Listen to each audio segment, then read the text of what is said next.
How we doing, ladies, gents, and teddy bears? It's Tuesday. It's Ted's Tuesday. Welcome to RAF Coningsby. Hope you're all feeling well on this lovely Tuesday afternoon tea session. So we're just here to give you TED HQ action on this wonderful day here at RAF Coningsby. The wind's picked up a little bit, but nothing too much. Nothing too much.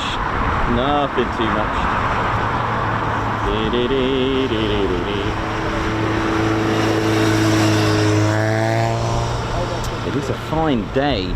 And welcome then, ladies, gents, teddy bears, to Bomber County here in Lincolnshire. RAF Coningsby, built in November 1940, November the 4th to be exact, and was allocated as a bomber command station until things changed for Coningsby. It's had a few changes, a lot of aircraft here that have come and gone. Started life out with number 106 Squadron flying the Handley Page Hampden, a twin-engine bomber. And started life with 106 Squadron in February, and just a couple of weeks later went into combat, into the battlefield with raids into Germany.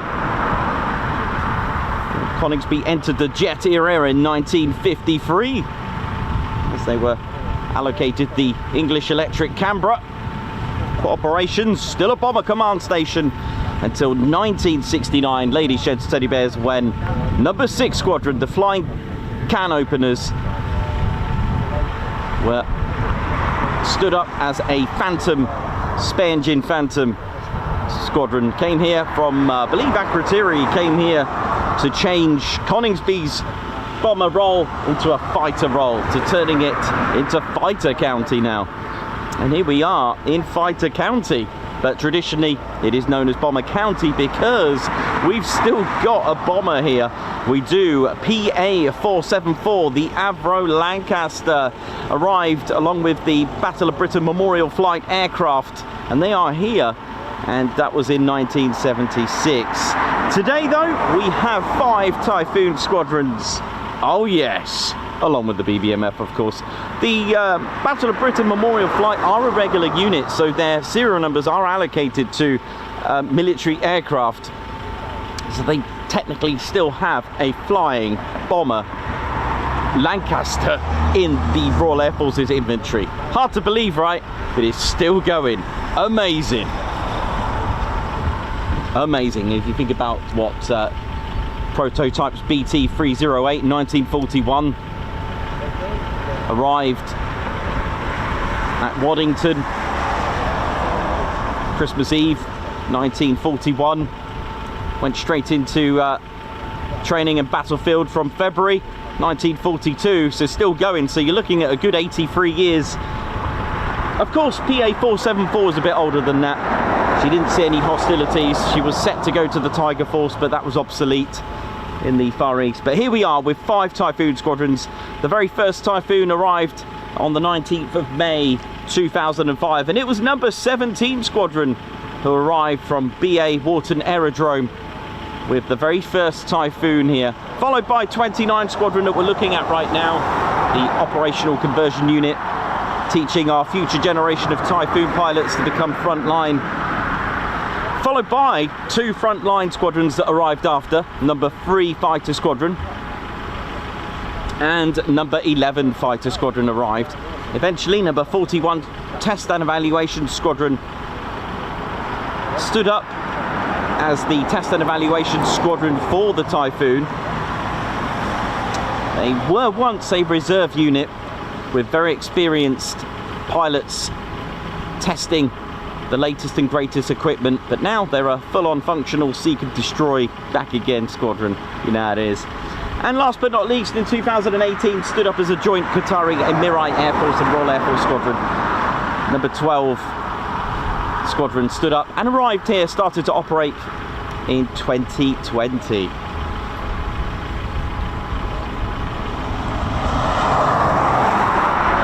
good, ladies, gents, teddy bears. Hope we're all feeling well.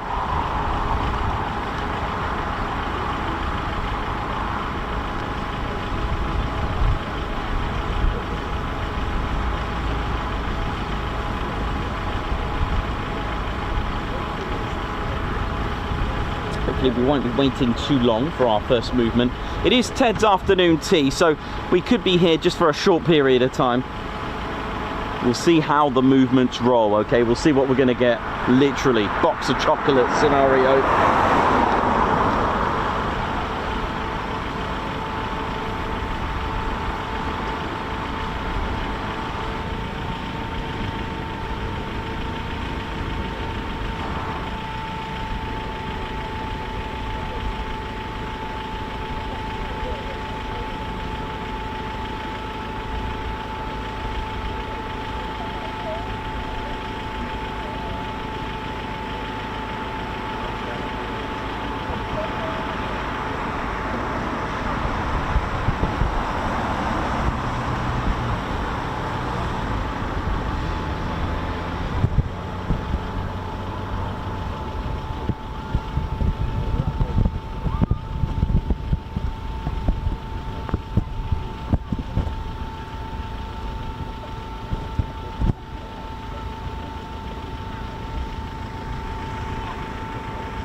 Welcome to RAF Coningsby, ladies, gents, teddy bears. My name's Nick Oss, I'm your cameraman and commentator and historian as well. And I'll be telling you a lot about the history here at Coningsby, how it all began.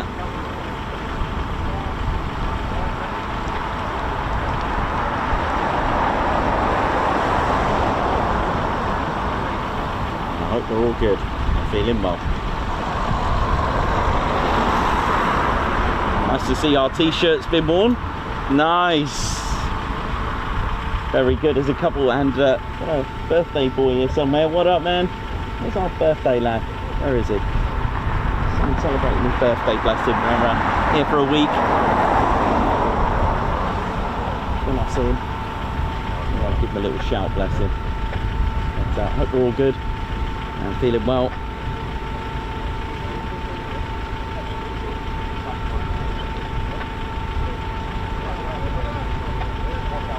Oh, there they are. Oi, oi, happy birthday.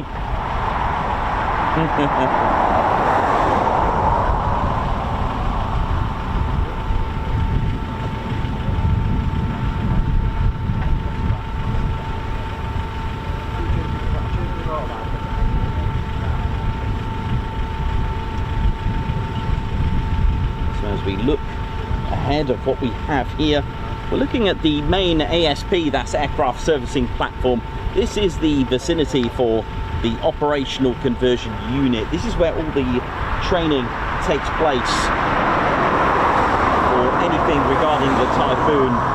It all happens here, literally from ground to the air, all aspects, and of course training our frontline pilots as well that have been tuned to the Typhoon. So once a pilot from RAF Valley passes their advanced flying training, when they basically get their wings, if their career path is the Typhoon, they'll come here and fly with number 29 Squadron, which are the Operational Conversion Unit.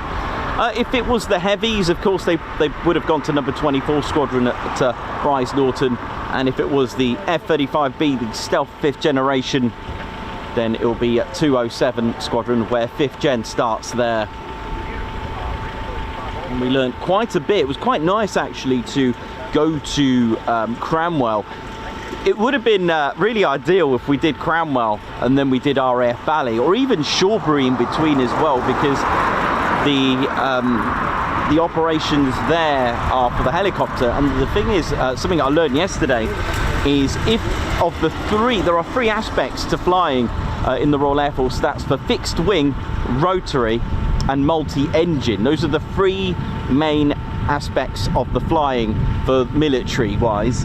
And what I didn't know is that you'll all start on the prefect, and then if it is a rotary, then you will go to Shawbury, even though you're flying in a plane, an aeroplane. That's pretty cool bit of info that I learned yesterday.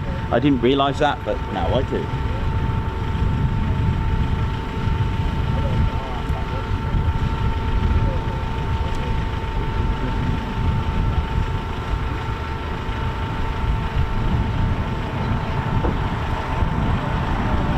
So, as we mentioned, the 5 Typhoon Squadron, the Typhoon, the Eurofighter Typhoon, a very light aircraft, a very powerful aircraft, made predominantly of non-metallic or non-metal composite. So we got about 82% carbon composite. Beautiful. So left wing made in Italy, right wing made in Spain, and at the back parts of the stabilizer around that area, there's parts from Leonardo that from Italy that make the parts there. Main fuselage Germany, and of course Britain's association, of course the software, the engine, the Rolls-Royce EJ200 engines making up the components for Britain. Now officially it is maximum speed at Mach 2.0, that's twice the speed of sound. And due to its thrust to weight ratio, so we're looking at an aircraft that's very, very light with a powerful engine, which gives it a very good thrust to weight ratio. What you're looking at is fully fueled, fully loaded. If you have a substantial amount of weight that's less than your thrust, you are talking.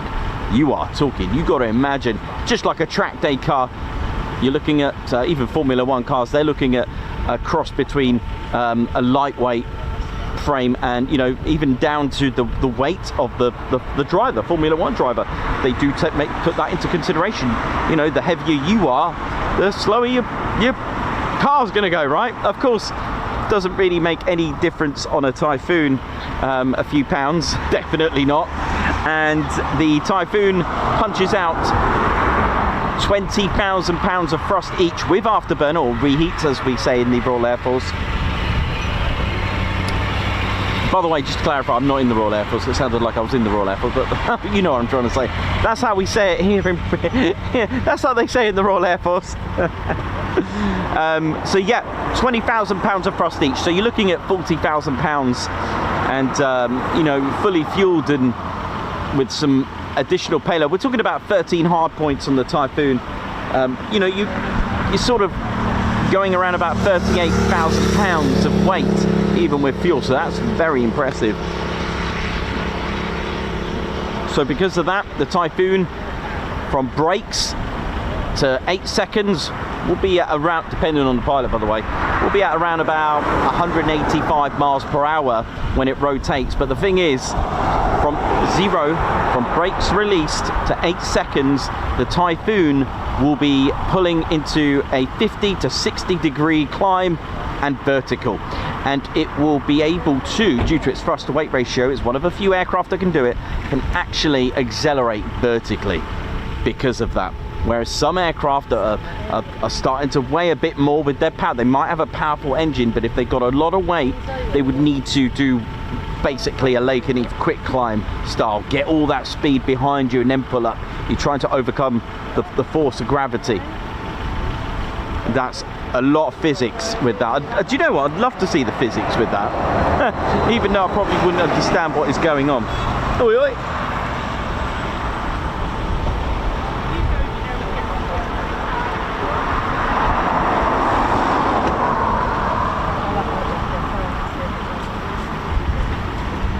Typhoon's canopy made of acrylic. Oi, oi. Car park catchphrase. Say what you see. So yeah, the Typhoon, as she is in the 17 squadron markings, of course, being the first to operate the Typhoon. 17 squadrons still flying. They're flying the F-35B. I believe that they act as a test and evaluation squadron for it. But the Typhoon, like I said, lots of carbon composite made, 85% or 82 to 85%, giving it a very lightweight airframe. So radar love metal, they love metal, so they love finding heat, metal, lots of flat surfaces. Okay, so the Typhoon isn't a stealth aircraft, but it does have a few stealth attributes. One, the low metal profile. Let's have a little look what's going on.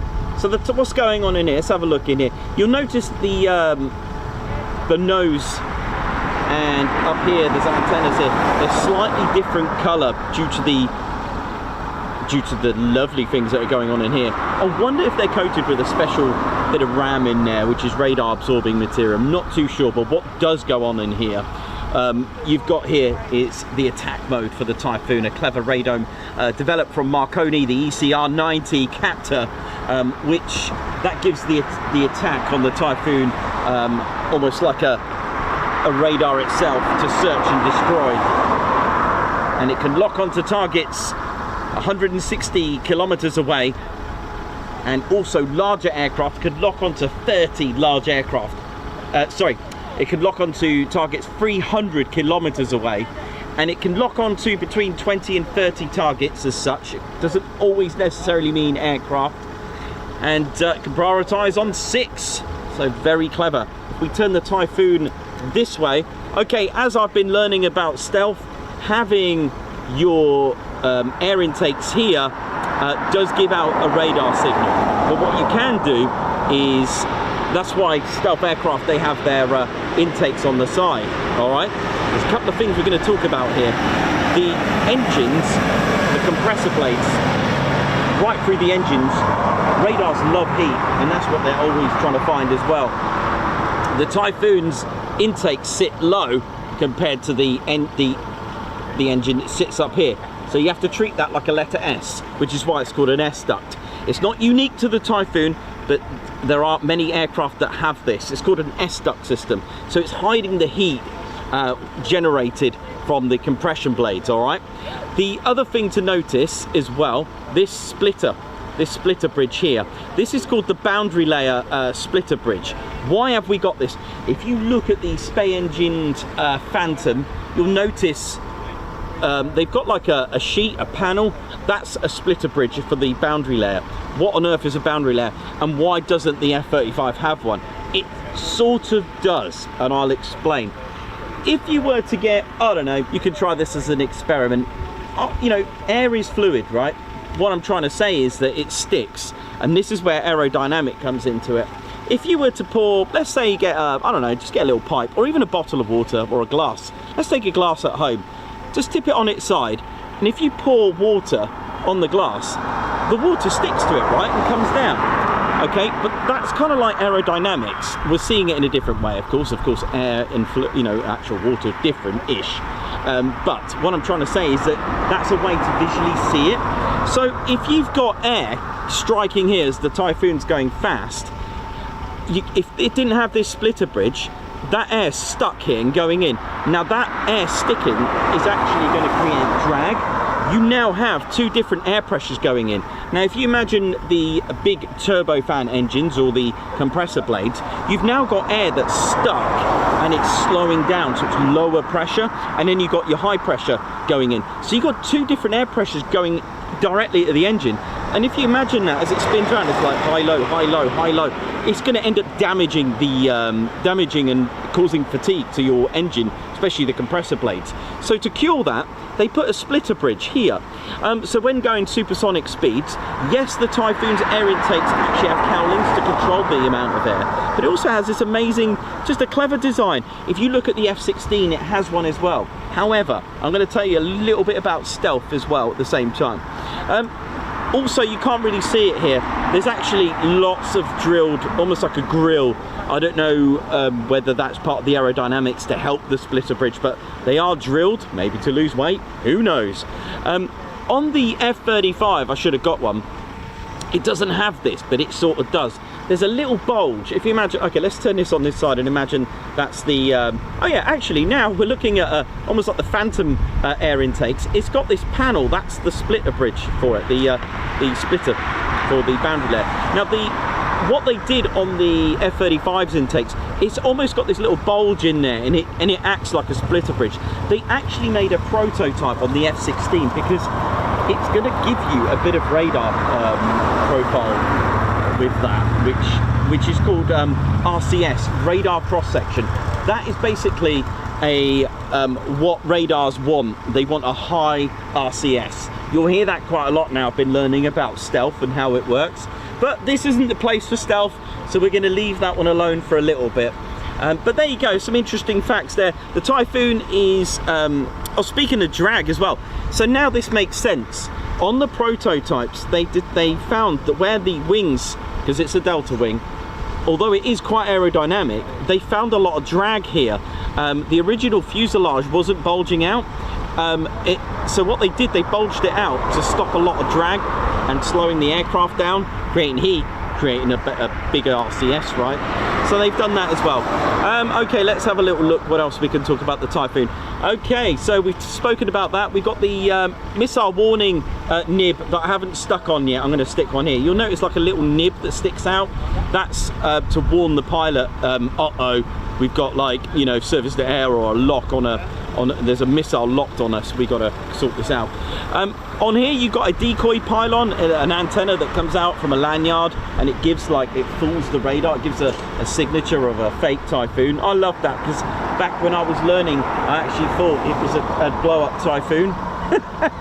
What, it might work, do you know what I mean? So that's what that pylon here is. Okay, then you've got your chaff dispensers, bits of metal to fool aircraft that are locked and radar to fool them.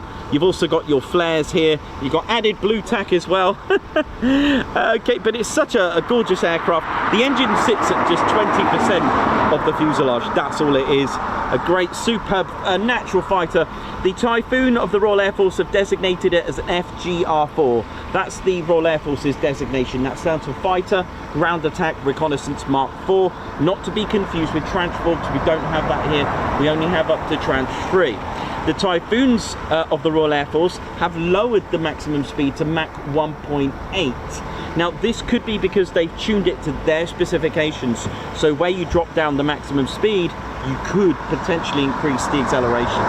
So from brakes to 8 seconds, my ladies, gents and teddy bears, 185 miles per hour depending on the pilot, 50 degree, 60 degree, start climbing, and then in about 22 seconds later, it'll be supersonic. Oh yes. Give me chuckin'. There we go. That's a little bit about the Typhoon there. It's got 13 hard points to load it. Oh yes, and add 3 drop tanks to fuel it up extra. You know how it is. I just seen this and I thought I'm having the bugger. And up here, I think there's one space next to it, like a red 44. And we're going to go to that one next, mate. No? We'll get it, mate. So you can see the different grey there on the nose, where the radome is. Beautiful.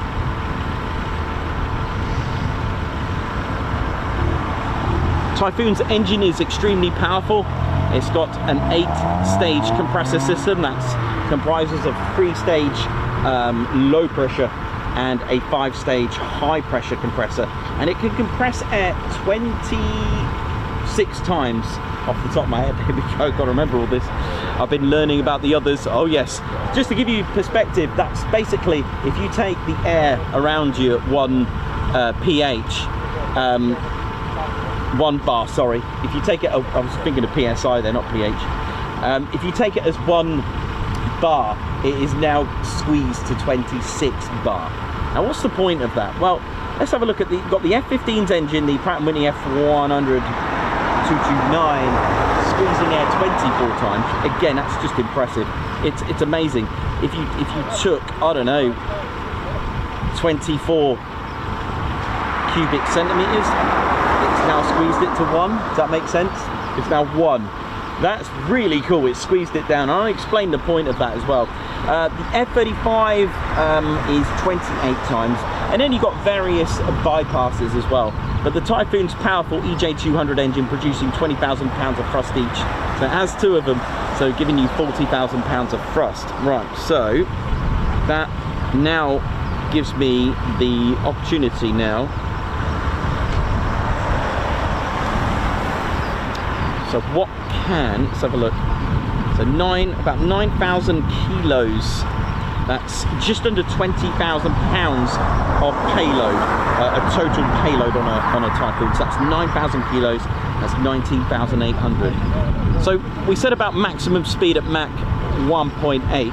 Well, do you know what, my friends? let's go back to 1941.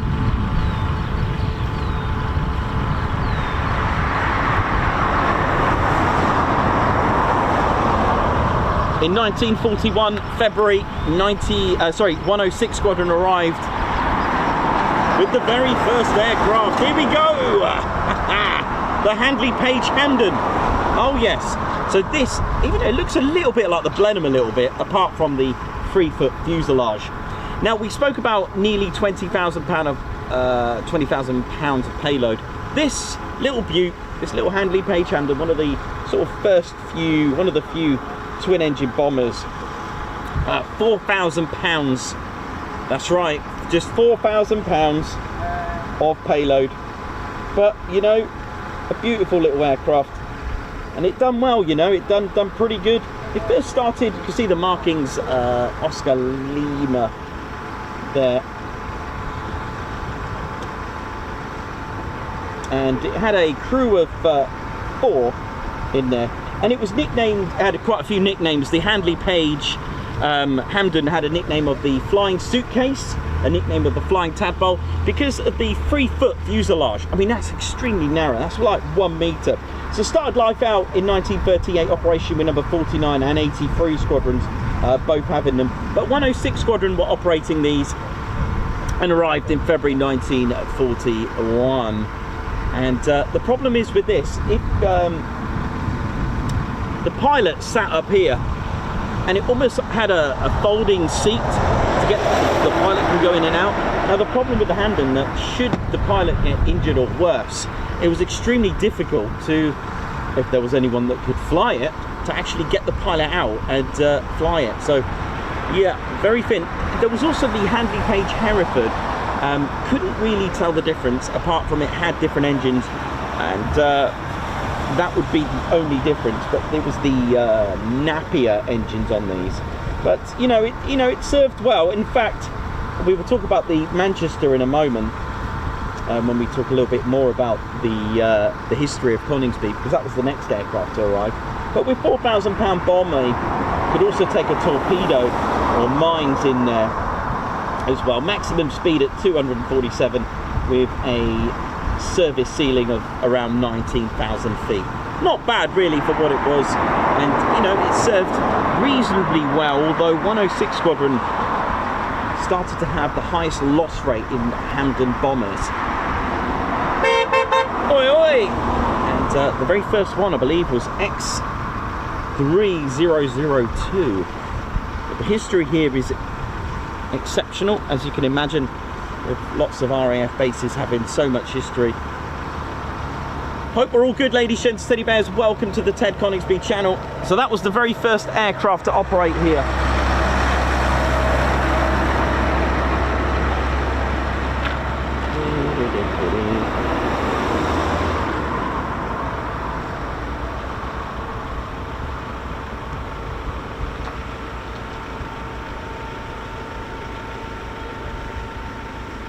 So I hope we're all good, ladies, gents, and teddy bears. Hope we're all good.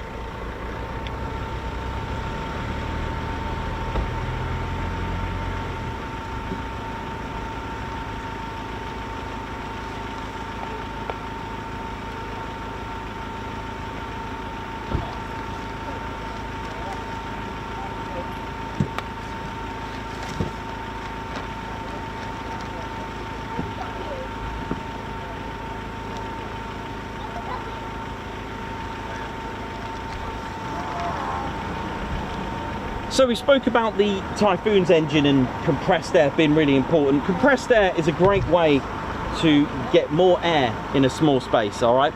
So your car engines, that ice cream van there, those with motorbikes, those with boats, and of course aircraft, aeroplanes, helicopters, they need thrust and of course fuel to burn, all right? And there are 3 main ingredients to give you the thrust or your kinetic energy on your car, boat, whatever. It's fuel, oxygen, and something to ignite it, basically. Those are your 3 main things. Now, that may not sound very economical, but when you start compressing air, you're getting more air for your money, basically. You're squeezing that air, and compressed air is actually a lot better to mix, and it's a lot more economical because of its combustion, because compressed air is more combustible. And also, if you imagine a scuba diver with the oxygen tanks, just think how much oxygen is in there. It's not what the tanks appear to be. There's actually a lot of compressed air in there. And one of the things that jet engines do, they actually squeeze the air. Now, each engine has a different compression ratio, but ultimately they are the same thing. They will compress the air, squeeze it. One, like I said, it's like, and it does create heat. So if you imagine you're blowing your tires with a pump on your football, or you're blowing the blowing the tires on the football, blowing the football up, pumping it up, or blowing up your tires on your bike, that pump gets hot, right? That's kind of like what you're doing when you start to squeeze the air in the high pressure compressor. So I'm talking I'm talking terminology here, but not showing you anything. So here we go. This is my generic jet engine. Now then, I'm going to show you the Typhoon one in a way. Okay, the wind's going that way. So what I'll do, I shall peg it this way. There we go, that's better. You fight the wind, you fight the elements, you do what you do. So this is my generic engine. This is it. It's a Rolls Ted Royce engine here, look. Now then, we've got the cold section all here, and we got the really, really hot section, and then we got all the thrust part, which we'll talk about in just a moment. Now the Typhoon's engine, because this is a generic one, I do have it in a really badly drawn early days picture. But first of all, your air goes in the intakes. We know that now. We know about the boundary layer. So you know when I said about the boundary layer, so imagine the air going in, you're gonna have different pressures hitting that part of that fan. Not good, not good at all. But anyway, now that we got the splitter bridge, the air's going in nicely. Now these are blades, which I should go and get and show you what they look like. All these spin. These are compressor blades, all right, compression blades. There's also what I haven't drawn on here to keep it really sweet and neat. There's stator blades as well. Now they don't spin, they guide and channel the air. They channel it to push it and squeeze it and create pressure while it's going through. They've actually been deliberately curved, and a bit like propeller. Basically a jet engine is like a powerful propeller. Anyway, so this is a three-stage low pressure, which is similar to the Typhoon, because the Typhoon has 3 of these. The Typhoon, when it gets to the high pressure compressor, they have 5 in total. On here I think I've got 13, but anyway, I've kept it generic. You'll notice the high pressure compressors get narrower and narrower and narrower. If you think about Paul Veruca in Charlie and the Chocolate Factory when she got squished, this is what's going on here. You're squeezing the air.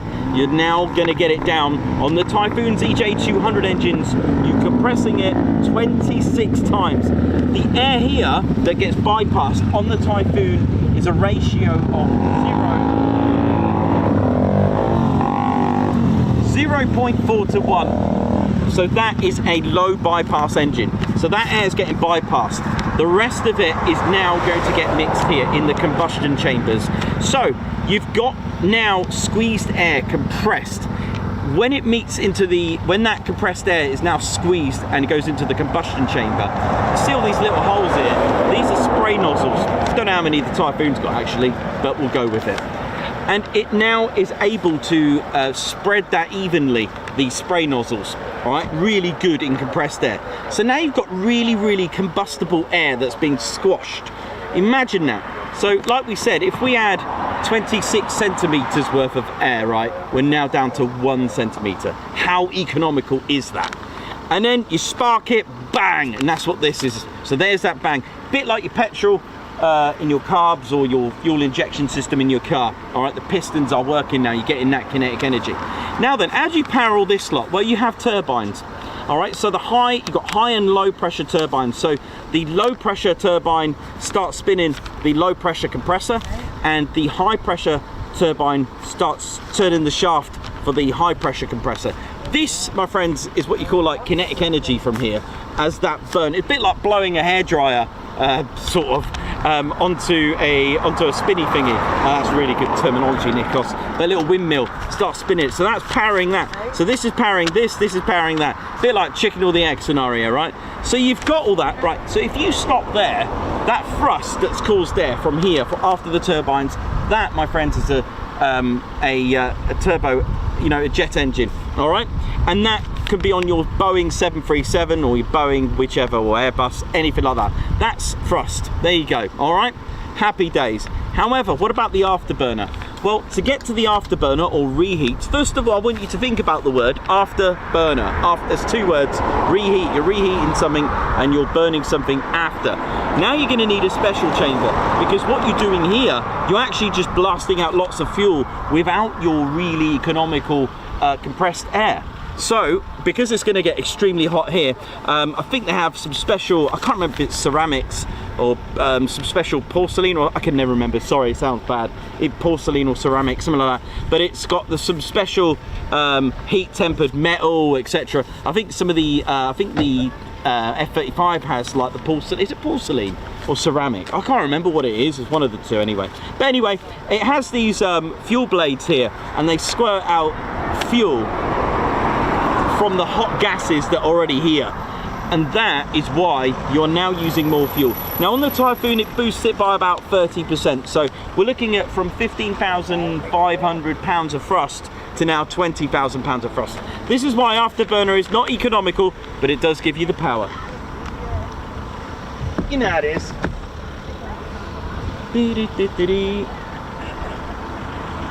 So, as you know, Coningsby, or you may not know, Coningsby are on nights. No idea what the flying schedule is, like we never do, because that's the way it is. It's military. But we've been here since 9 o'clock and nothing has taken off, not even BBMF. So we are here for a little bit. Now the plan is, hopefully, we're going to get NAF's display, practice display. We're hoping to see that at least as a minimum. So we hope to see that, which would be nice, wouldn't it? Will we see it? I don't know. We don't know. But what we'll do, when NAF, should we get the practice display, we will wait an hour and we'll see if we're going to get a movement after NAF's landed. All right, we'll give it an hour. We can have a bit of fun. We can have a bit of Q&A, talk about Coningsby's history. And we'll go from there. We'll keep going till the foons are flowing and anything else that goes with it. Hope you enjoyed the stream from RAF Cranwell as well. That was really good. I really enjoyed that.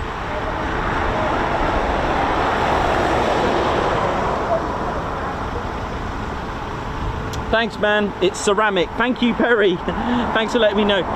Do you know what? Do you ever struggle with like two words, right? And you can never remember, you can never get it right. It's like, do you remember the highball? Yeah, do you remember the highball and hardball from 618 Squadron? And I couldn't remember which one's which, could never get it right. It's a bit like some people can't work out their left and right. Well, I have trouble with ceramic and porcelain. I can never get it right. I'm gonna go, how am I gonna remember ceramic? I'll think of a way. I'll think of a way. But now I remembered highball, not hardball as I used to call it.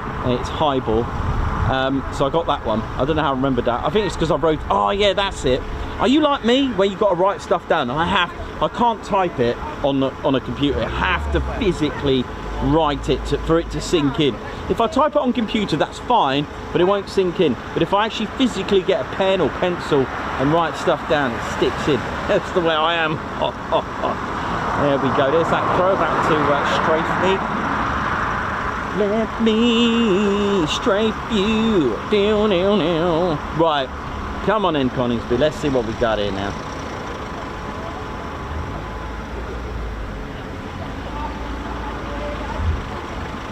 And that is proper.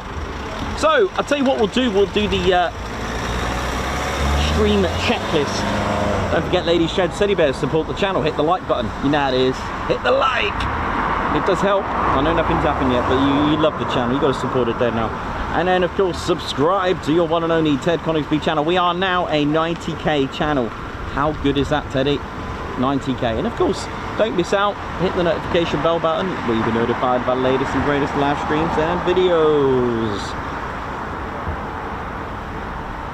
tell you what, let me have a little nose what I can see from 29, because there should be, I would have thought, some sort of movement regarding a practice display. But it could be nothing, you know. Oh, hello, what's this?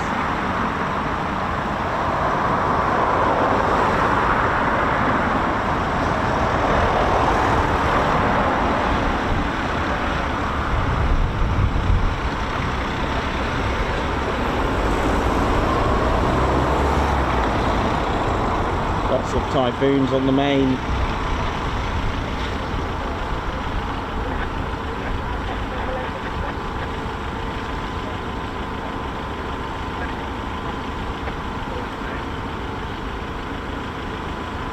Now the Typhoon has 4 main computers that keep it flying, because the way the aerodynamics are constructed, it's not it's not very aerodynamically stable. Although aerodynamic, it's not actually that stable. So it has 4 main computers that do all the work. I mean, that's pretty impressive. So the aircraft data pitos, they're just, I don't know if you might be able to see them, but sometimes you can. They are, I'll point them out to you.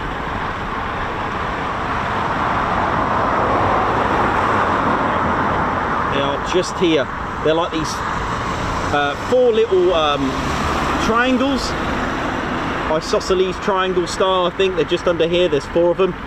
There's 2 red caps that go on 2 and 2 on the other side. Looks like a little smiley face. Really important that you cover them.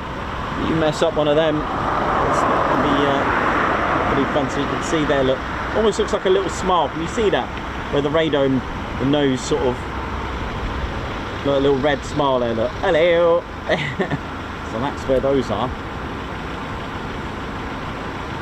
Is there a pilot in that? There is as well, isn't there? This could be the guy. This could be Nate. Come on, Nate, if this is you, man. Now these are the markings of 29 Squadron. Triple X, nicknamed the Buzzards. And here we go.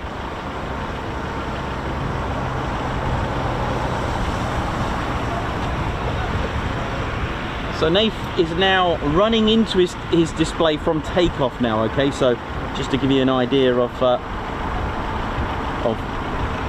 what to expect. Now he does, well, last, oh, here we go. Here we go, our start up.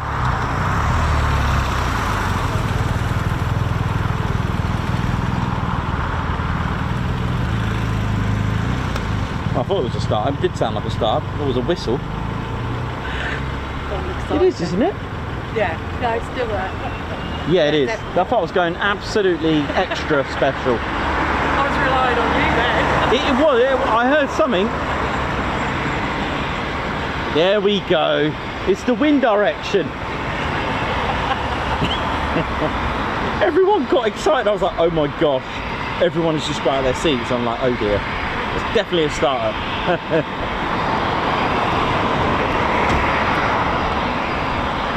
Welcome to 10HQ, ladies and gents, teddy bears.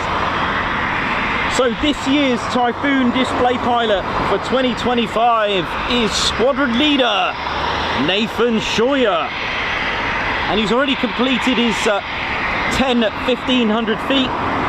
He's done a few at 500 feet. He's now on minimals, which means the display ultimately is still around 500 feet, although he's also cleared to do a 100-foot hard deck for his high-speed flat pass, and a 300-foot for a high steep turn as well.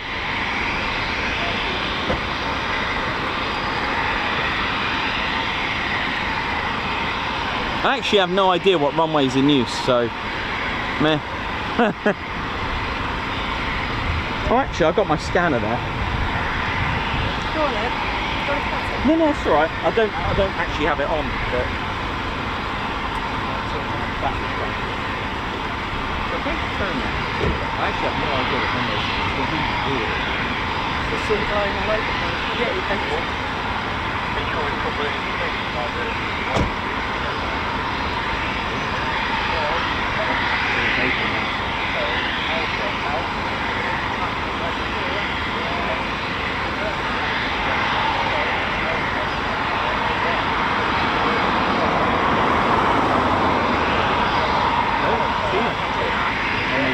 is good. I like it.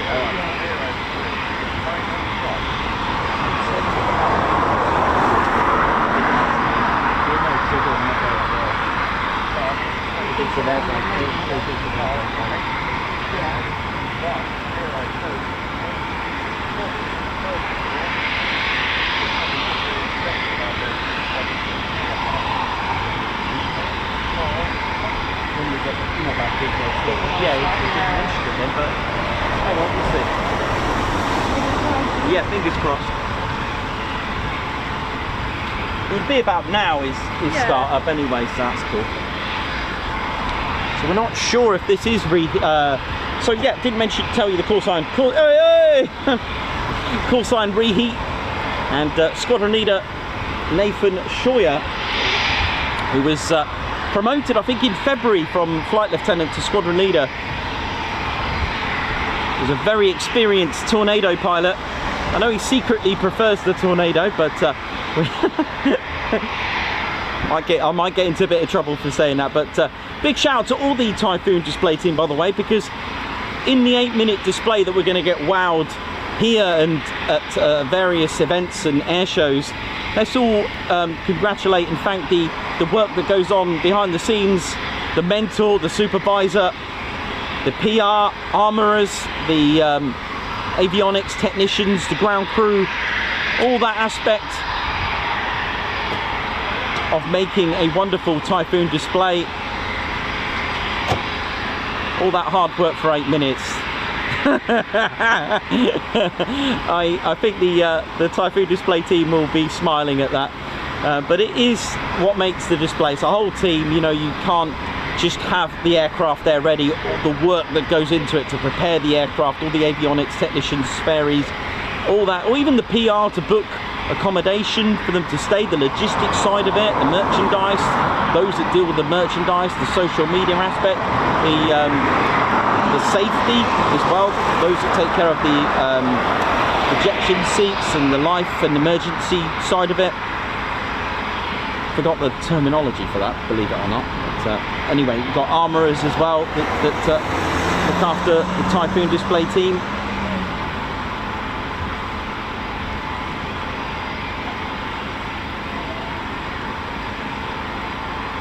And a lot goes into the PR to publicise it as well. And of course, Nathan's display, who has actually changed it quite recently.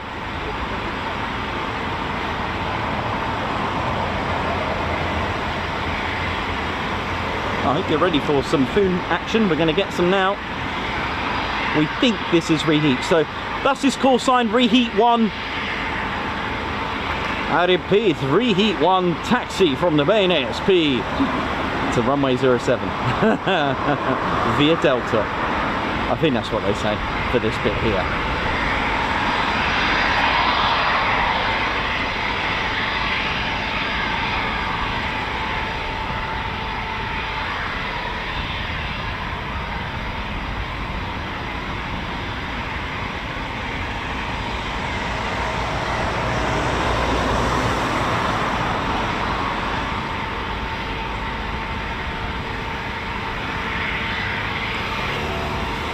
Come on in, Nave, let's see. Here we go. Now, Nave has a reputation of being the last Tornado pilot to be trained. He was also involved in the last fly past, I believe, for the Tornado. And here we go. I believe it's Nave. We'll find out in a minute.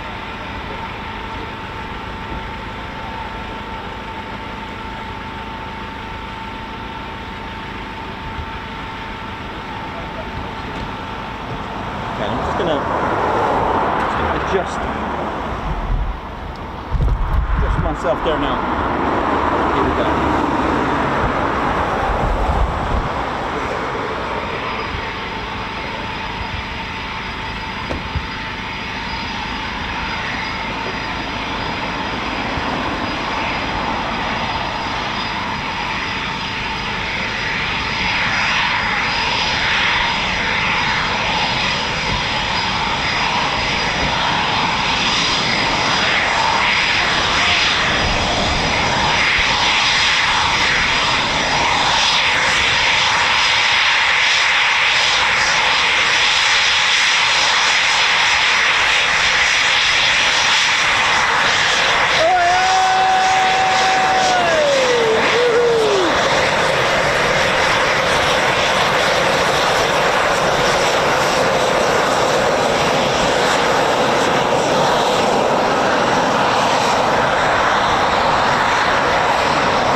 Go on, Nate. Reheat 1, Lady Sheds Teddy Bears. Here we go.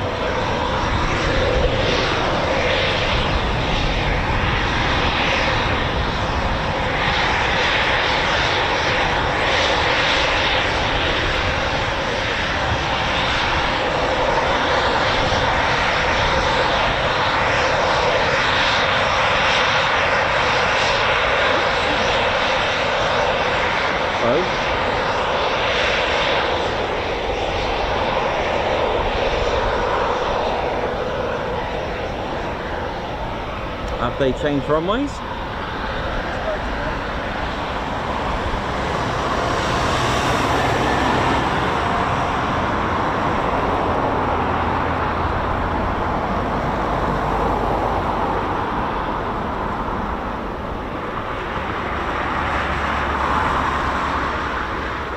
The runway could have just changed.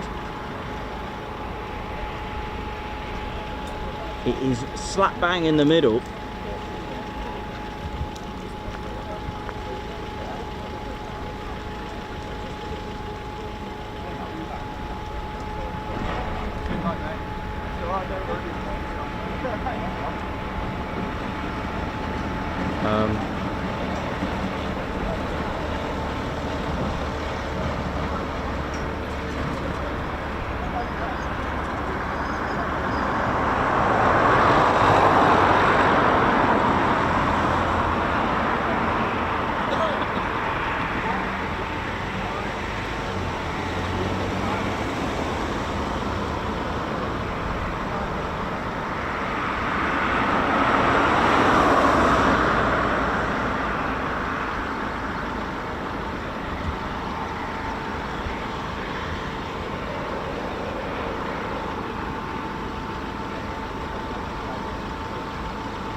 Could be his display from here, by the way. It is possible to do. We've seen 4 Typhoons once line up on performance takeoffs, and one was certainly down this far for a short takeoff demonstration. This could be what he's got in mind.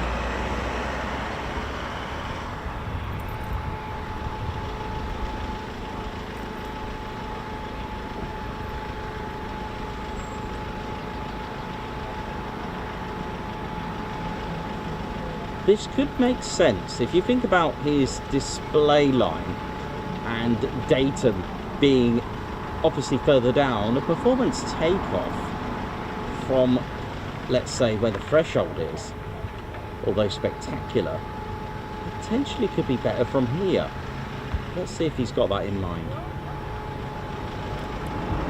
Yeah, he has. He has. He has.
By Alpha.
Goodness me, that was like a workout trying to film that. Oh man, my arm. I got a picture of some birds. Ted, what do you think of that, mate? It's all about Ted's verdict on that. Ted, what do you reckon about it? I think he's gone, mate. Ted, he's gone to the moon, mate. What did you think then, Ted? Okay, I guess that was amazing. Right, he's coming back, and he normally goes inverted. Here he goes. Here he goes. Oh, listen to this.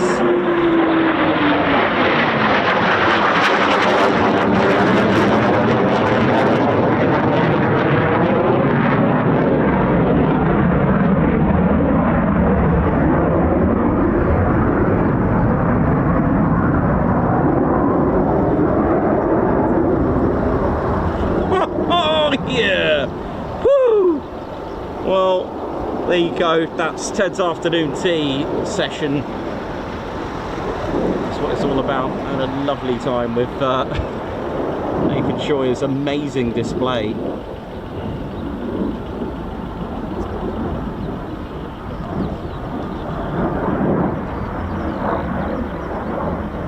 You just feel that he's just not finished yet, is it? You just don't know what he's going to get up to next. And that's what it's all about. That makes an excellent Typhoon display pilot. You can tell he enjoyed that. Reheats inverted on initial. You don't get that very often. Just a bit of challenging light today, but oh well.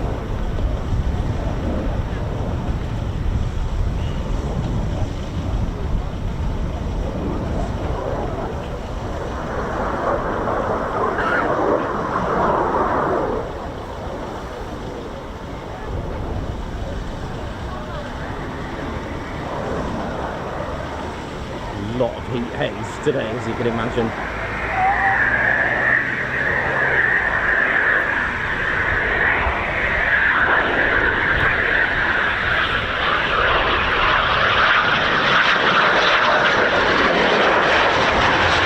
Beautiful. Oh, that's lovely, people celebrating and applauding him. That's amazing.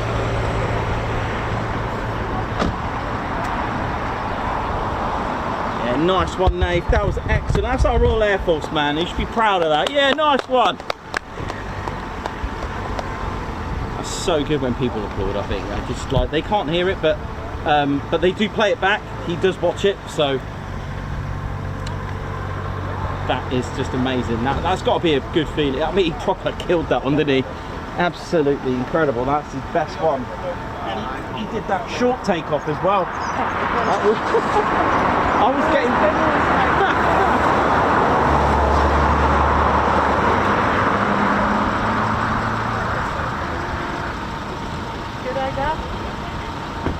I think everyone is smiling here.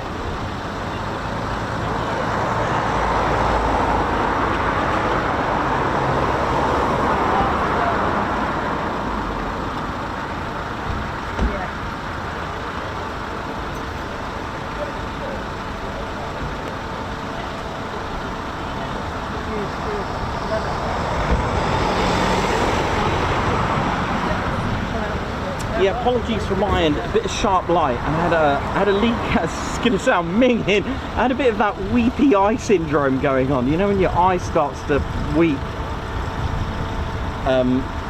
in the sun? Oh, I've got a bad one. That's why he disappeared off the screen for a little bit. It wasn't Nath, it was me. Look at it, oh look at all them all there now. Yeah, well that worked for me, and I think worked for everyone, that short takeoff demonstration.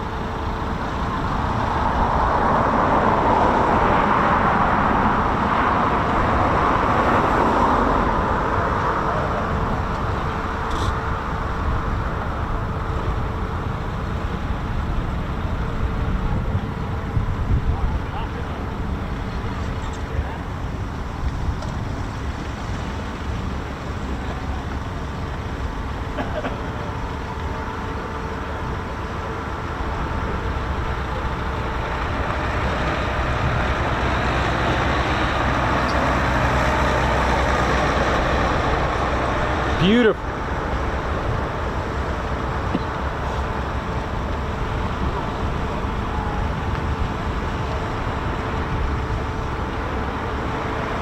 Well, that was a full demonstration of power and how amazing it is.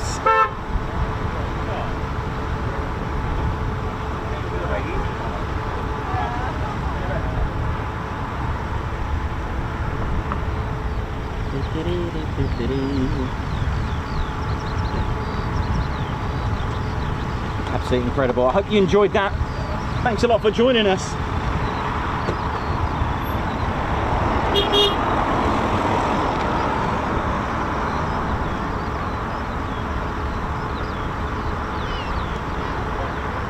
Oh, he did an air brake wave as well. Isn't that nice? He's got a big fan club there, look.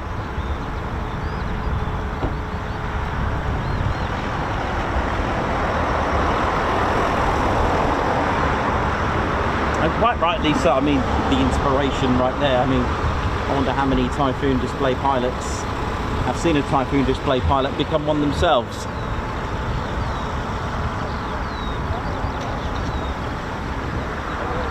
You know, air shows are the place, and the whole purpose of an air show is to highlight the Air Force and to, you know, create a buzz for recruitment.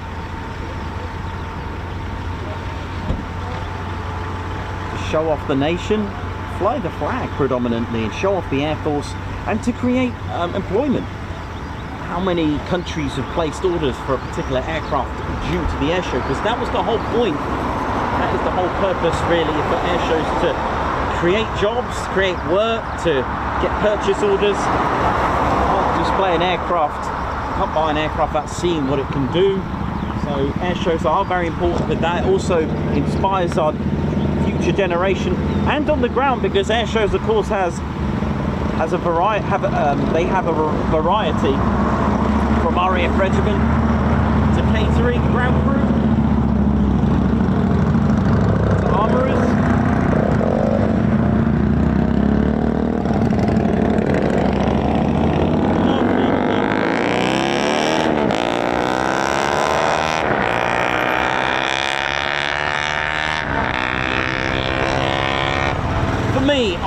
always, this is my own personal preference, but I actually prefer the Typhoon with the centre fuel drop tank.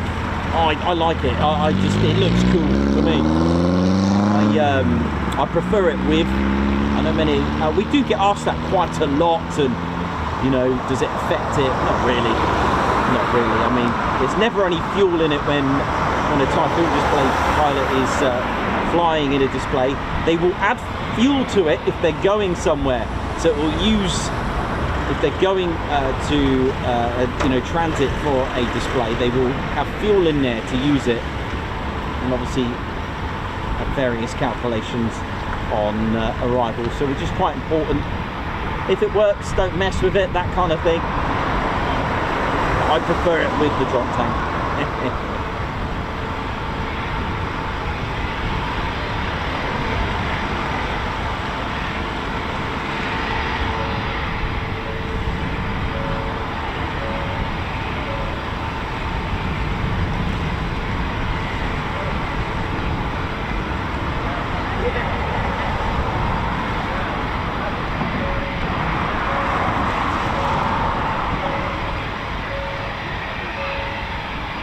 So there's a few painful manoeuvres. If you ever watch displays of in-flight cockpit footage, you'll notice the negative G from, if you're watching it from the ground, you notice some fuel venting. This is actually done so for a good reason. It's deliberate, the fuel venting from, on the Typhoon, it's from the top of the stabilizer, top of the tail, which vents out fuel to stop the fuel from starving, because it's not naturally meant to do that. It's like been inverted, but the negative G pushes the fuel away, and that gap, that hole, shall we say, that gap of air could be disastrous to the engine. It will starve it.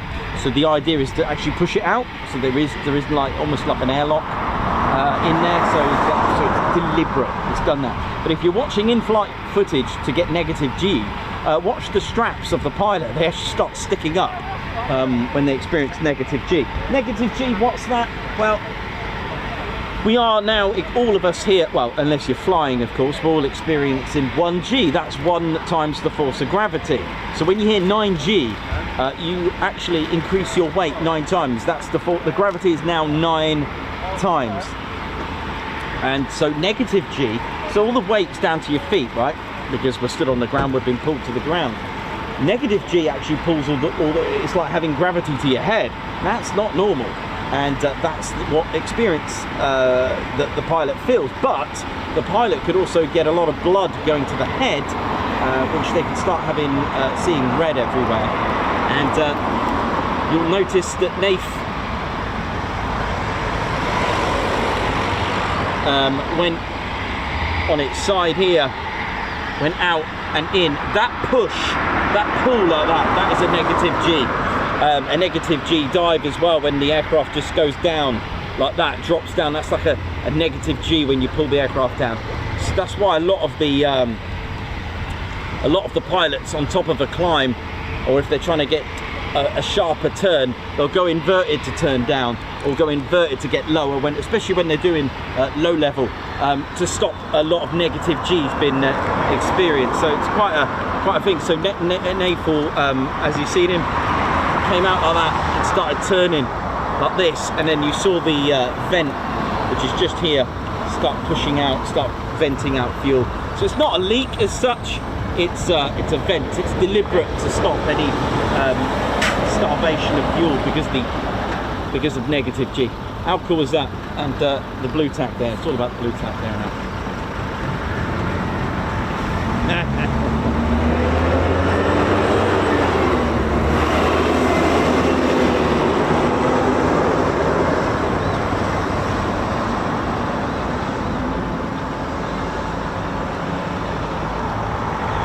So I hope we're all good, ladies, gents, teddy bears. So we are in the official spotters car park. There's room for plenty of vehicles. However, if you are struggling to find parking here, please don't park it wherever you feel is okay, because you will run into a bit of trouble.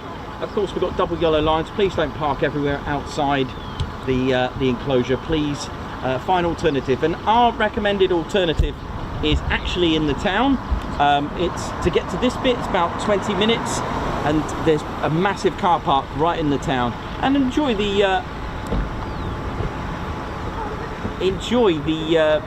local, you know, all the local shops as well. So go and enjoy it.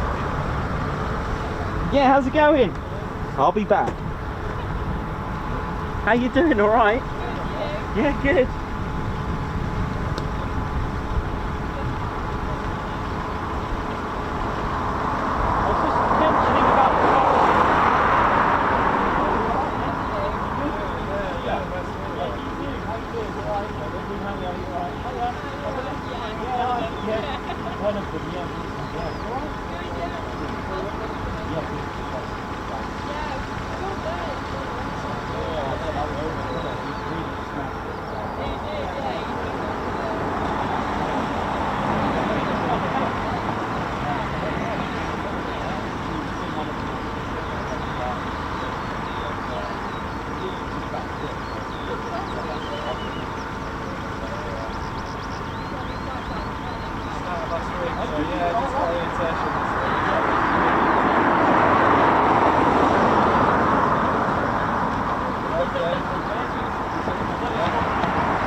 Hiya, you alright?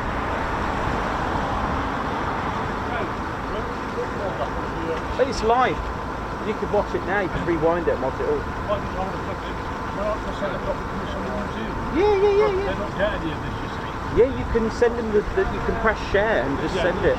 It's live now and you can always rewind it as well. So. It's all on YouTube. Yeah, you're on YouTube right now as well. Your voice is there. Do you want to say hello to your, is it? Your son's in New Zealand? Yeah. Grantham. Yeah. If you want to shout, they'll hear it. Yeah. All right, buddy. Mind your back. Mind your back. All right, buddy. Take care. How we doing? We're still going. All right, buddy. Oh, thank you. I'm about to do the guards marches. Oh yeah, Jake with the carrots, nice one.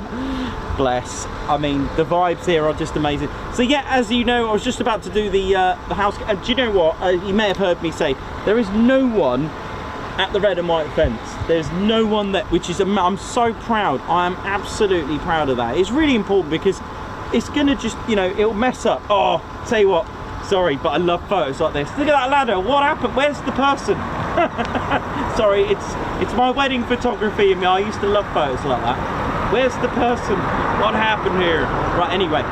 So yeah, listen, you know, I know you all follow the rules, I get that, but maybe there'll be someone that comes across the channel that wants to come and see Coningsby or wherever, and it's really nice for them to tune in and just learn. So there is, not all bases have official car parks, and it gets a lot harder, I get that, but try to park it in the enclosure if possible. Or if you are going off, make sure you park it legally and sensibly. So one of the things we notice when it gets really busy, the car park gets absolutely full and they overflow onto the road, which it's extremely dangerous. Please park it in the town. It's massive car park. I think the first 2 hours are free, and I think it's just a couple of quid for the rest of the day, which is amazing. And there's toilets there as well. There's no toilets in this car park, but there are like real heavy duty bins here, which is great. They've got those really heavy lids. Okay, so the basics, again, double yellows, you can't park there, just don't park it anywhere outside here. One thing that is really important as well, and it's a really bad thing if ever done, is to park it outside one of these at crash gates. Now, they are dotted about, and they are for emergency access. So if the worst should happen, the emergency teams from Coningsby, for example, smash through those, literally called a crash gate for that reason, for the crash, and go and recover the worst case scenario, okay, or an incident. They will smash through that, and you don't want to be the one to park there, trust me, you don't want to be that person. Because of the because of how close the jets take off from the road, they do have these lights, so when these flash, that means aircraft are either taking off. It's to protect your ears, health, and also to, you know, not put off the pilot as well, because it can be, you know, extremely, you know, off-putting. And you may have heard me say, and it's all over Facebook at the moment, two things. One, please don't stand at the red and white fence. It's extremely dangerous. If you do so, you will not only increase and endanger yourself, but you will also hinder the movements here at Coningsby.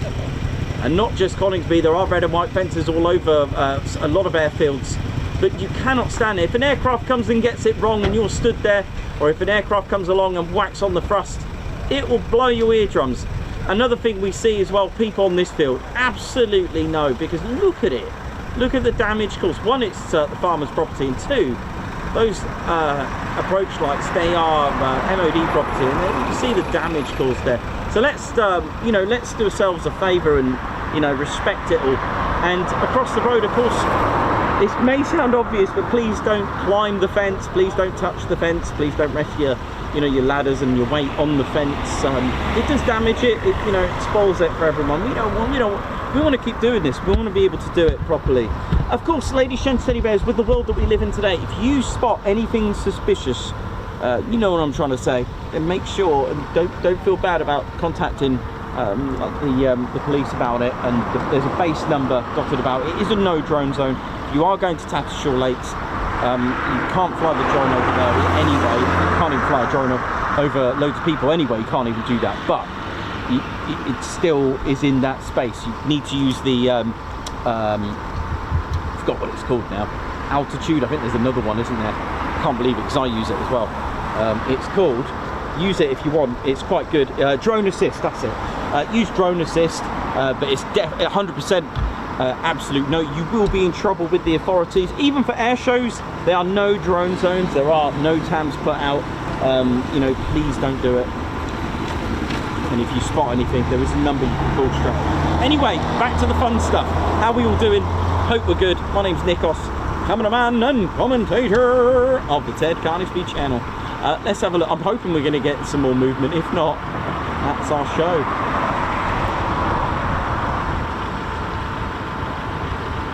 I'll tell you what I'll do. I'll talk history, because history means planes.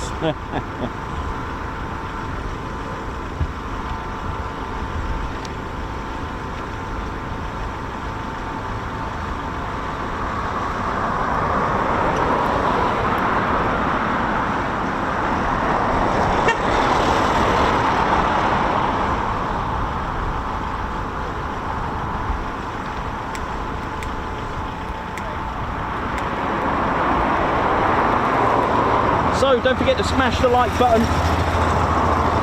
And even myself as well, I take due care in what I do. There's no departure details, so we as a channel we have a no face, no place. We avoid zooming in on faces and saying where all the aircraft go. It's my duty and care to do that, and that's why I always always make the phone call to the base and let them know what we're doing. And it's nice to have a little chat as well. They probably tell the pilots to do something, you know what I mean? Anyway, listen, thank you all so much. Let's ride and carry on. Rosie Watchorn, welcome to the Ted Coningsby Squadron. High five, guards march.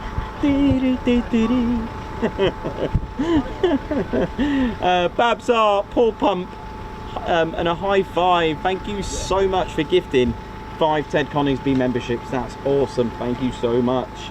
Brian Pounder with 19 months. Afternoon all, thank you very much. Margot Baxter, Royal Air Force Coningsby, cannot beat a Typhoon Tuesday or Wednesday or any day in fact. Guards march. Steve Rampling, the winner who found the Easter Ted hunt. Thank you very much, Steve Rampling, member for 10 months. Good afternoon, glad to be a part of the community. Thank you very much. Guards march for Wolfman, David Wolfman Wells. Please like and subscribe. Thank you very much. Stephen Mann, member for 8 months, another month gone, and another super time watching this channel. Well done everyone who is involved, thank you very much. Doncaster Lass, Guards March, thank you for the super chat. Keithy Boy, thank you as well for the super chat. Awesome job, Nathan, get in. Ali Leyland, thank you so much for your support. Guards March, thank you. Roger Payne, Guards March for the air brake wave. Oh yeah. And Griffamundo, member for 15 months, Guards March. Tom, welcome to the Ted Coningsby Posh Officers Club, Guards March. Did Jake say he left a super chat? I'm not seeing that. Has it done a disappearance?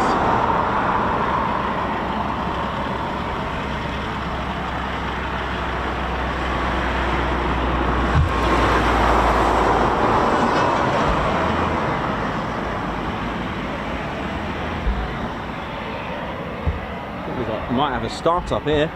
Let's have a look.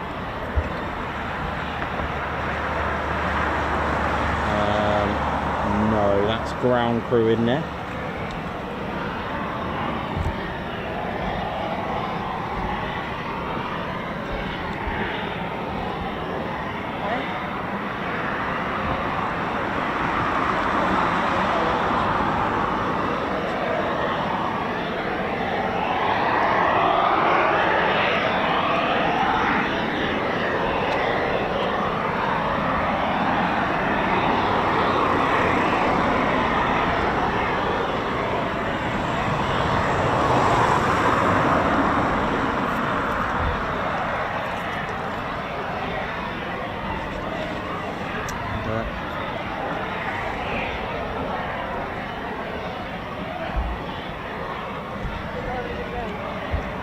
Oh, I found it. Jake Guards March, who's behind me. Thank you very much.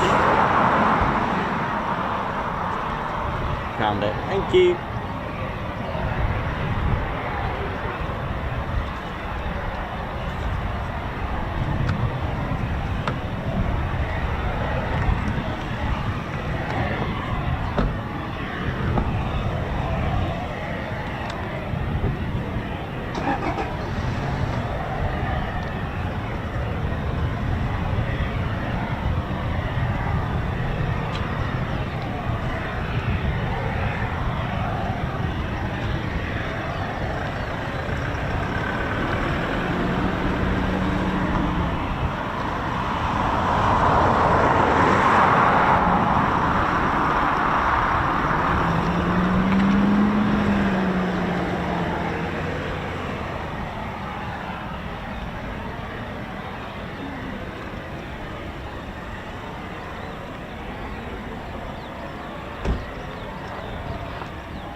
Going to go and grab some water and then some tea, and then we'll talk history.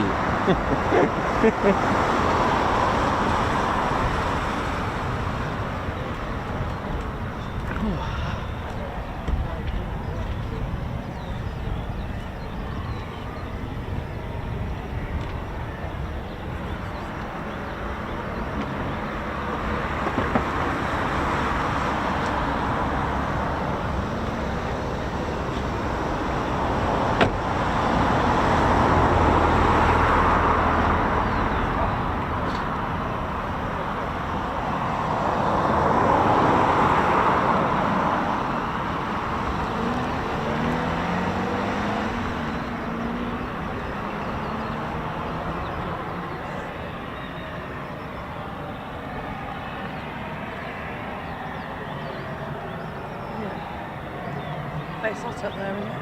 Yeah. It's cool now, just keep drinking water, it'll be alright. Can't win, can you? Next time you come, you'll be wrapped up and freezing cold again.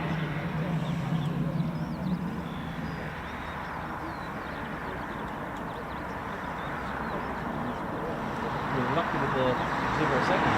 I haven't did that.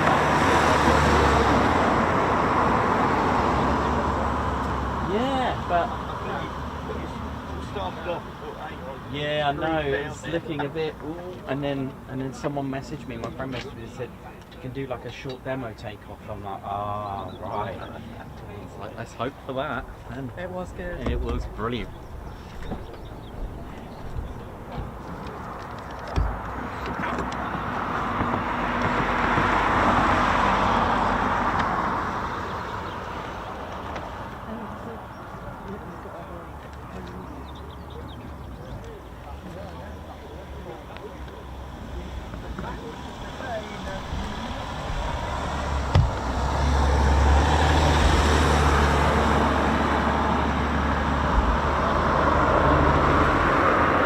Yeah, that was brilliant. I think Nath, well, I hope Nath is proud of that one. How are we doing, ladies, gents, steady bears?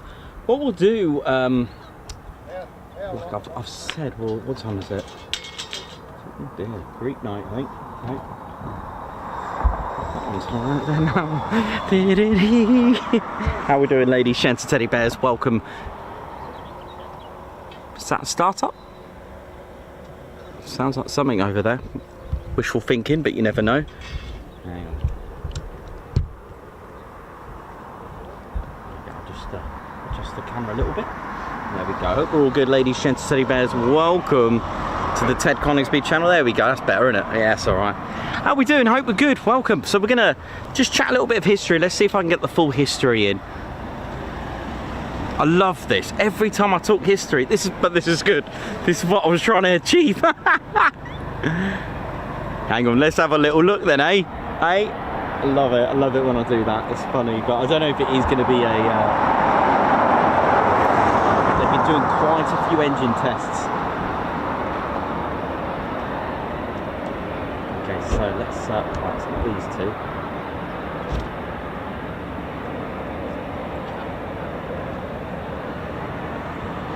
Might be that one in there.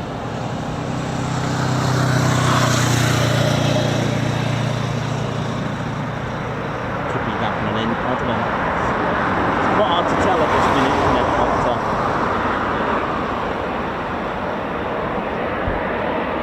I'll just wait a moment into the history because it's always quite awkward just sort of going into the detail and then... This is Ted's afternoon tea session, ladies and gents, teddy bears. Welcome everyone. Hope we're all good.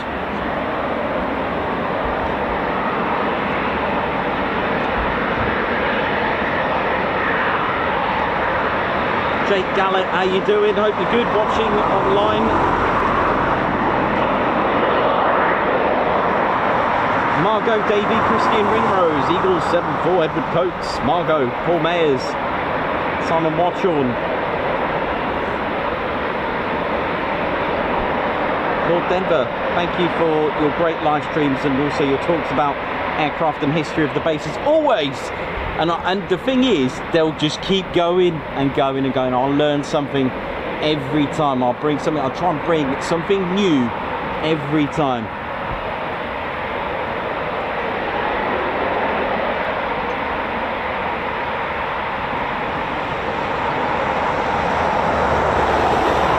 Peacock, how you doing? Doncaster Lass, Edward Coates, Andrew C, I hope you're good. Jack Rolls, Aviation, how you doing? Mark Dudley, Joseph Booth.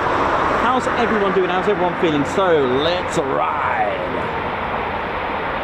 Always the history, the fun, the bears, the visual, the aircraft, of course, will always be a big part of the channel. Pushing things forward as best as I can. We are at 90k and still going, still climbing. Try and get 90.2 today, yeah? So tomorrow we're at Milden Hall, why not?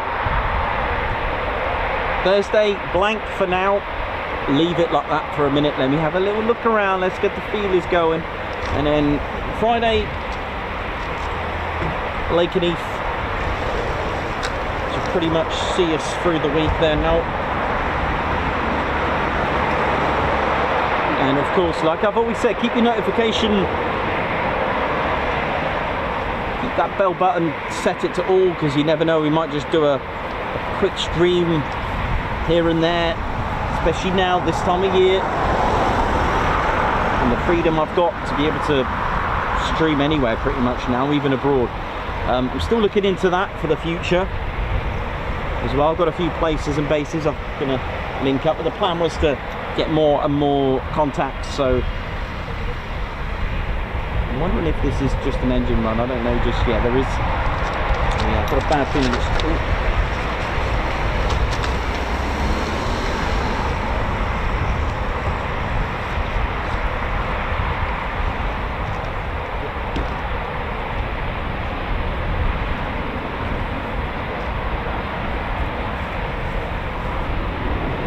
it's not these two. There's quite a few Foons out, isn't there?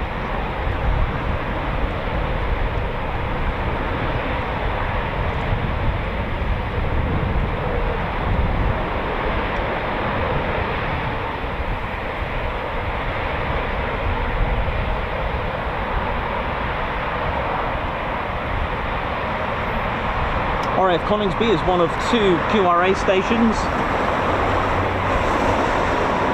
So this one's Coningsby is QRA 2 south, and we have another one at RAF Lossiemouth, which is QRA station number 1 north. Also, not forgetting 1435 flight at Port Stanley in Port Stanley? Mount Pleasant. Sorry about that. It's because I've got the Falkland Islands, Falklands War in my head. 1435 flight, not forgetting them as well, who are basically a QRA for the Falkland Islands 1435 flight. Oh my word, can I remember the names? Charity, Faith, Hope and Desperation. I think I've got them all right.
Donny, how you doing, man? Oi, oi, Donny! Donny Edwards, the legend, with Team Wacky Rabbit, who assisted Ted on his first flight of the year in the T6 Harvard at Coddington Aerodrome.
Wing Commander Guy Gibson commanded 106 Squadron here, who had a great reputation and statistics here at Coningsby. He was with 29 Fighter Squadron during the times, and he got his 4 aerial victories with 29 Squadron.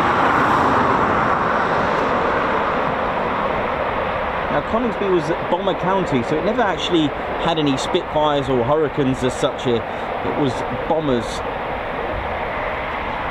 which I may be able to get a chance to talk about. We'll see how this is going to go. Let's see if we've got any taxiing aircraft.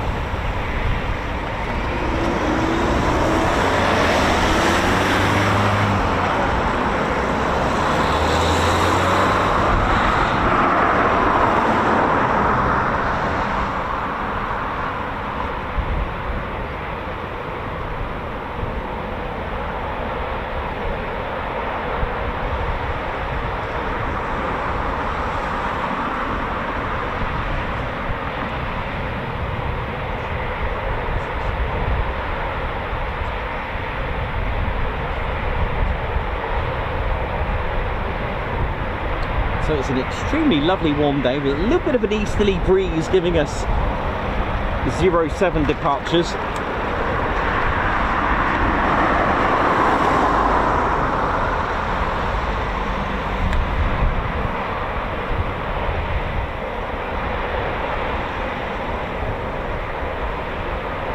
Ted Coningsby always providing a chance for viewers to experience Coningsby. For those that can't be there, Ted has helped many in hospital, those on recovery, those who are far away and overseas that can't be here. I'll try and give you the experience as though you're here with us. I'm not 100% sure at the moment that we've got a departure just yet. I'm just having a little look.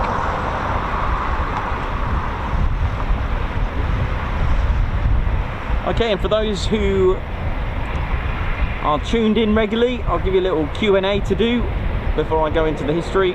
If you can name RAF Coningsby's first ever jet aircraft. Come on, put it on there. Let's go.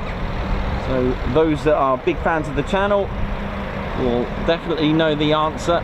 If you can name RAF Coningsby's first ever jet aircraft.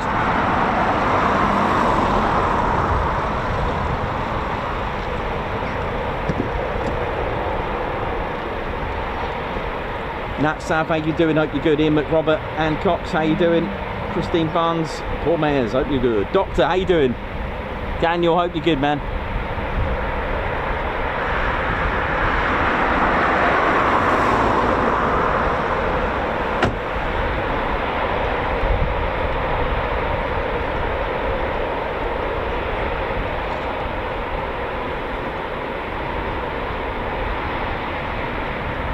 Nat Sav, congratulations. Mark Dudley, Perez, David Smart, Peter C. Acoustic, Pete Murray. Sorry, I missed all that. I just literally went crazy. First one to answer was David Smart. Well done. Anonymous, Alan Gates, White Wizard. White Wizard, what up? Do some history, that will guarantee departures. Yep, it is a departure. Here we go. Brilliant.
4, more than yet. We've got a flight of 3, I think.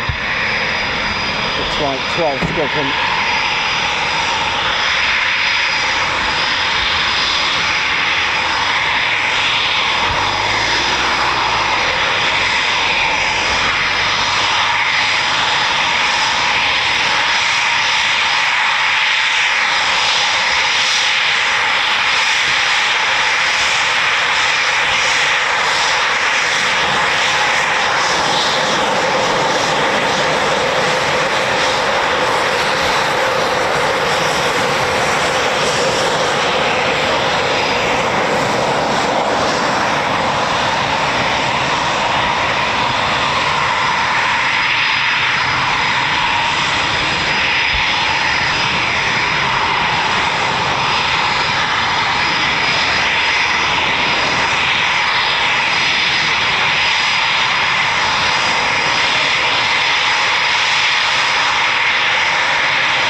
from the south side of the base.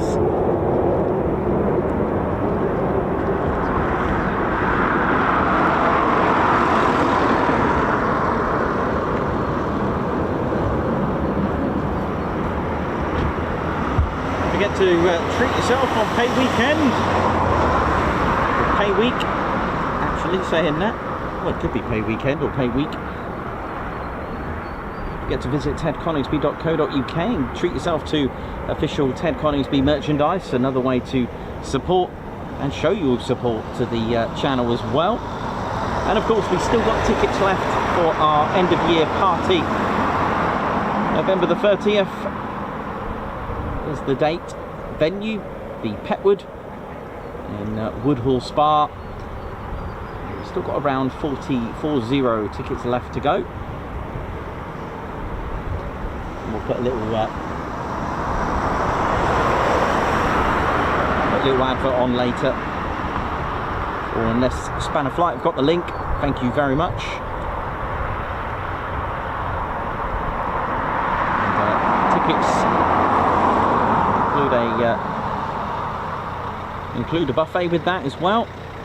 And come and join us for charity auction and charity raffles as well. Hopefully we'll get another year, 3 in a row, 3rd year in a row of special VIPs, which I'm sure you'll enjoy. And we managed it last year and the year before that, so it's been amazing to do so, and it does really create a big buzz as well. And the Petwood is a lovely venue, and if you associate your stay there with our party, they will offer a discount if you're staying with us, if you're partying with us and staying there as well for the night, so that's pretty cool. So the engine that was running is actually the Embraer.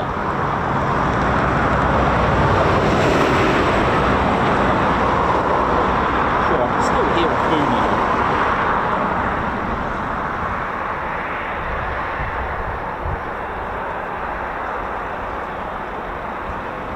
This is the Embraer ERJ145, and it's the corporate air travel CAT, hence the call sign Felix, and it operates out of BAE Systems at Warton Aerodrome, and it will go to Lossy as well, and of course commute here as well.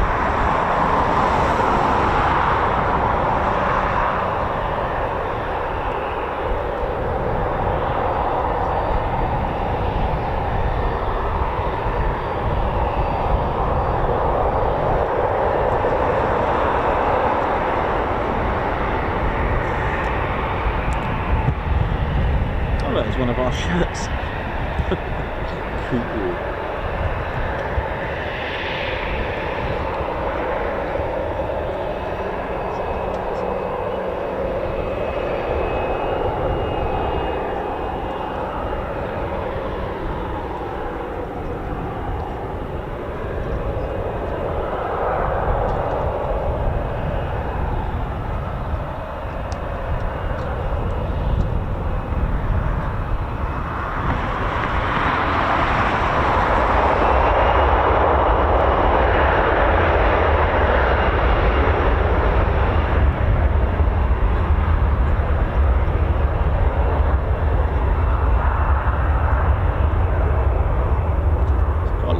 Climb. Look at this. A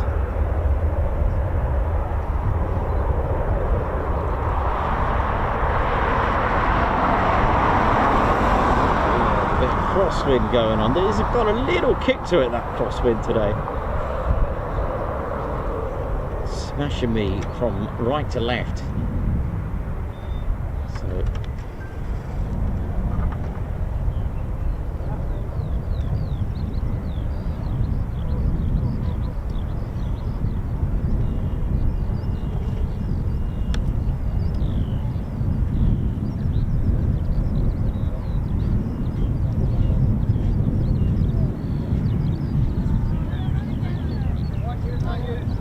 lovely.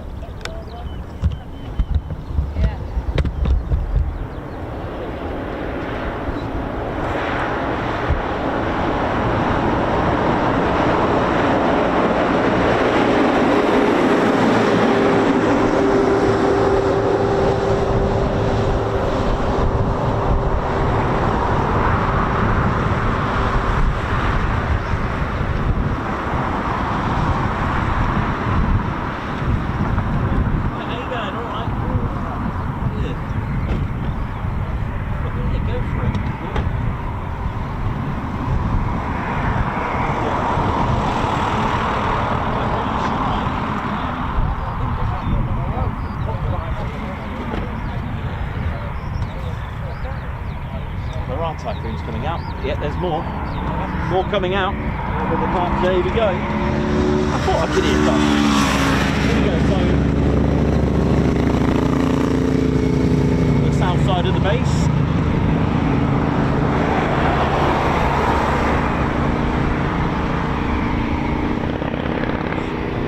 Very shortly.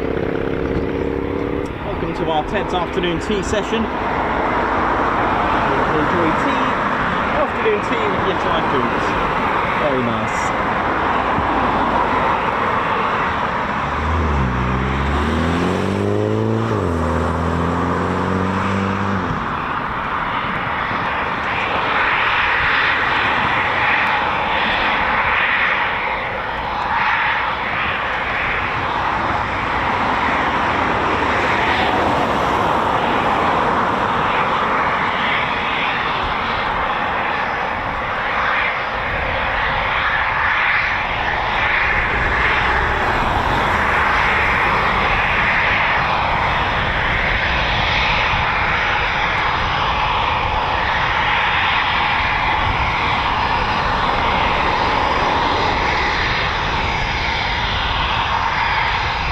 Just a single tool.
Goodness me, power on the Typhoon is impressive.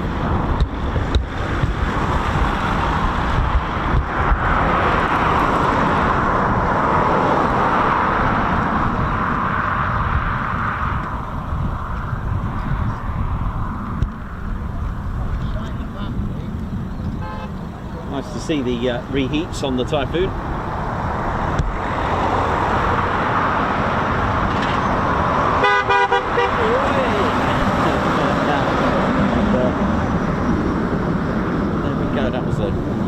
take off.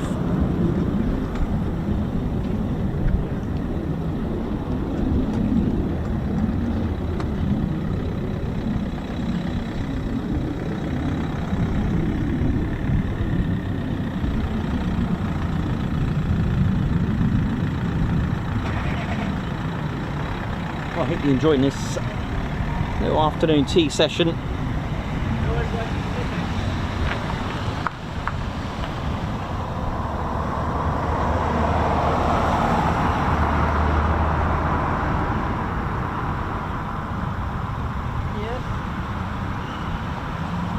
That's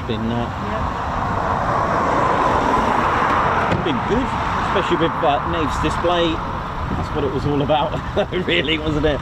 And anything else that we might get, you just never know. The canopies open up now, and is that a pilot getting in? I've seen a pilot get in then.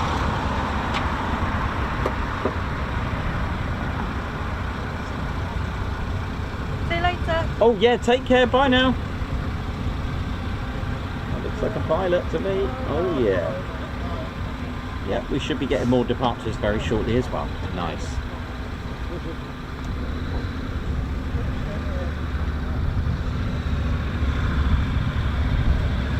Cup of tea.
Do you want another drink, Matthew?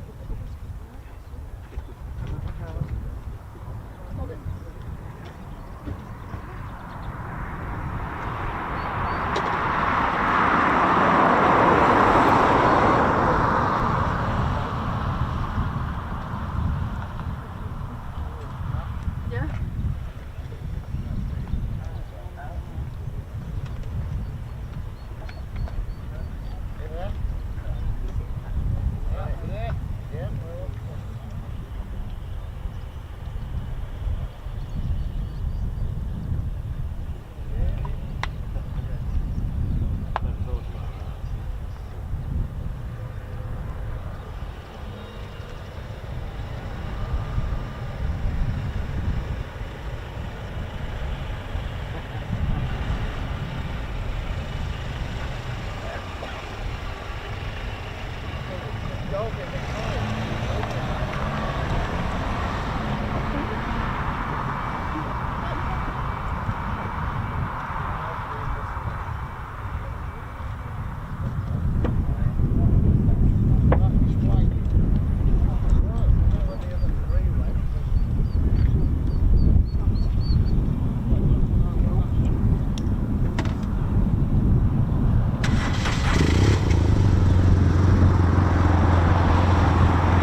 the pilots will be doing the external checks here at Coningsby, checking the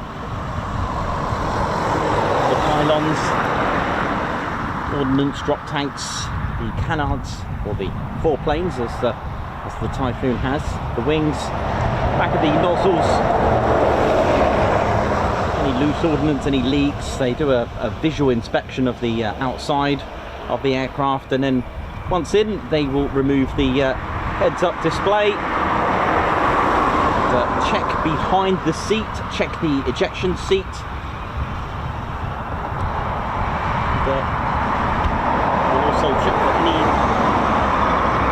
any loose buttons as well, because they will be a hazard up in the skies.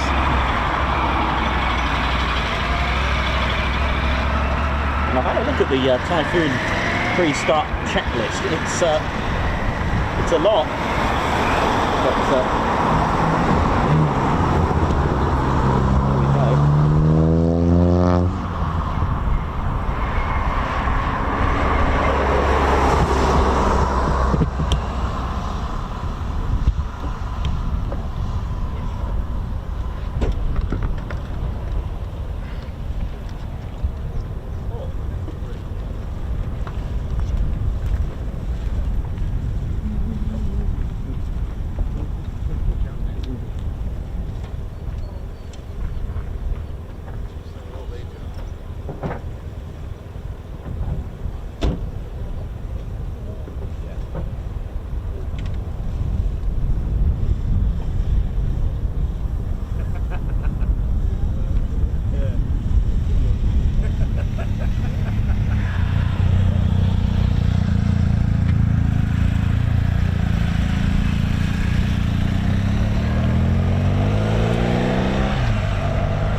Hope we're all good, ladies, gents and teddy bears.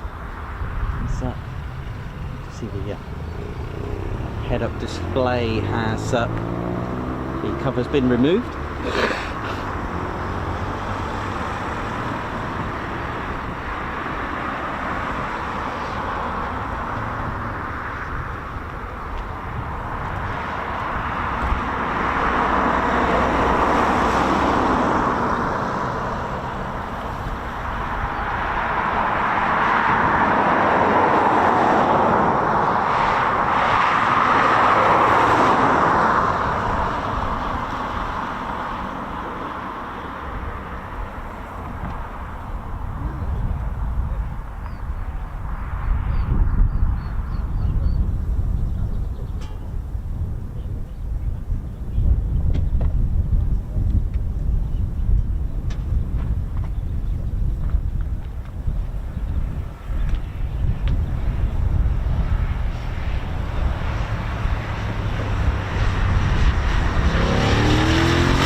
Okay, won't be long for another startup and departures, of course.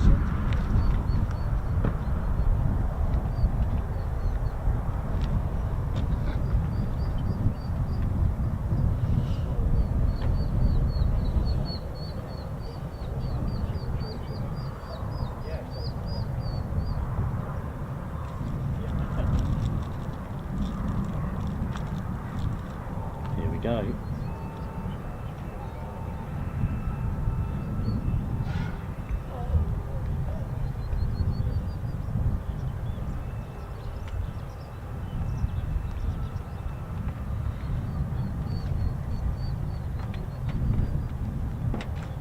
Thanks everyone who's tuned in and supported the Ted Coningsby channel. As always, thank you very much. Steve Broughton, thank you for your kind words. Not Captain Baber, how you doing? Let's have a look at your answers. And so I put in a little question. What is the oldest, or longest, sorry, start again. What is the longest serving BBMF aircraft that served with the BBMF? As in, what aircraft of the BBMF has actually been in the BBMF the longest? That might be a better way to do it.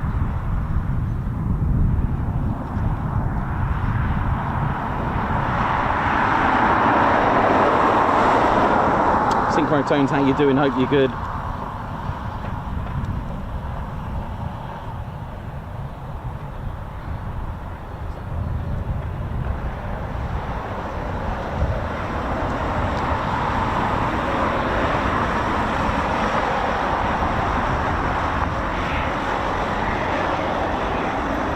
There we go, there's your startups.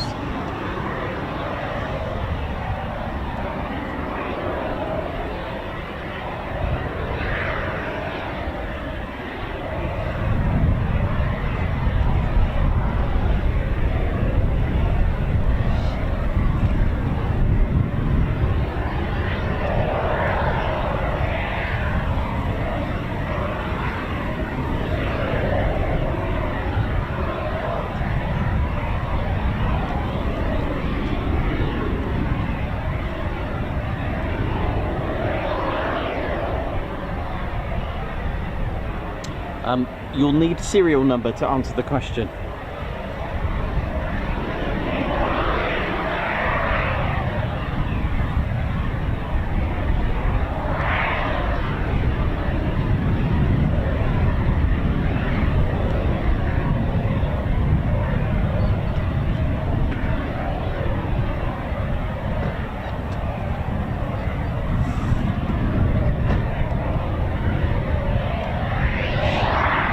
So yeah, just to confirm, which BBMF aircraft with serial number has actually served with the BBMF the longest?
Give you the answer very shortly. There are a couple of correct answers that I can see.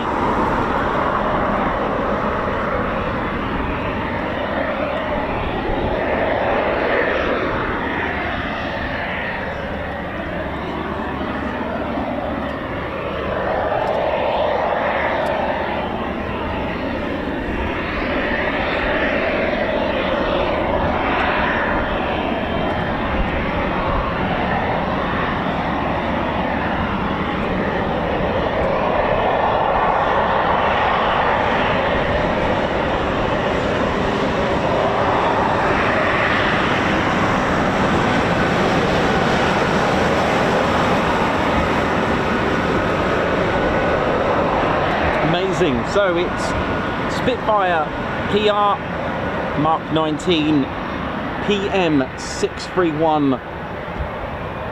She arrived on the 11th of July 1957 with two other Spitfires, which are no longer, I don't think they're in the BBMF anymore, are they? So otherwise that would be the wrong answer. And they were joined by PS 853 and PS 915. And the LF 363 Hurricane arrived after, just.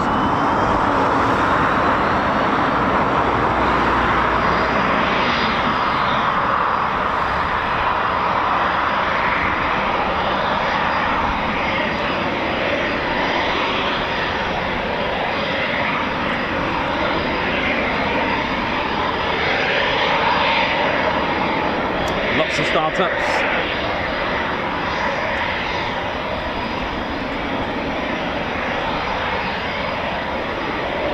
Steve Claxton, Mark Garwood, Ali Leyland correct, and our first one to get that right. I'm just trying to find you, sorry if I've left you out.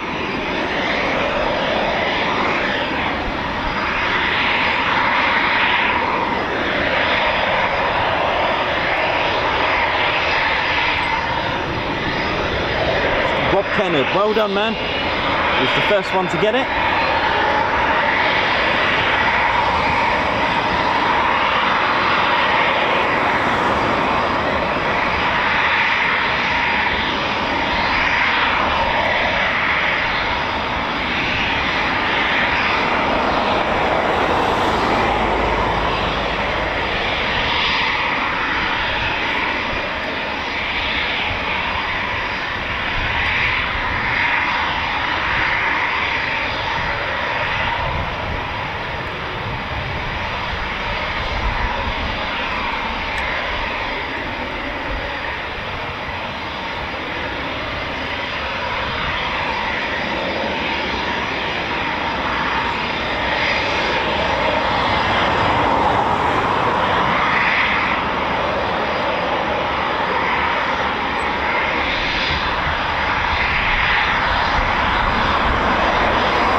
Thank you. I thought there was something flying there. Thank you.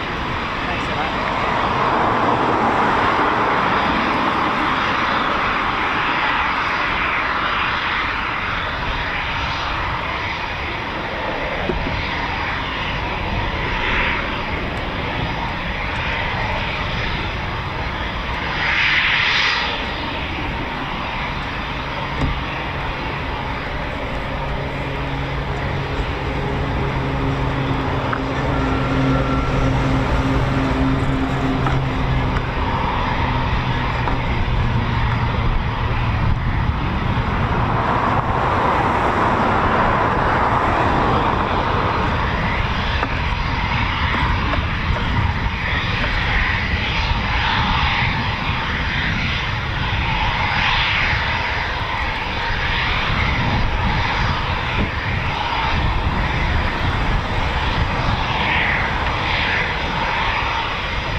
go. It's time to ride.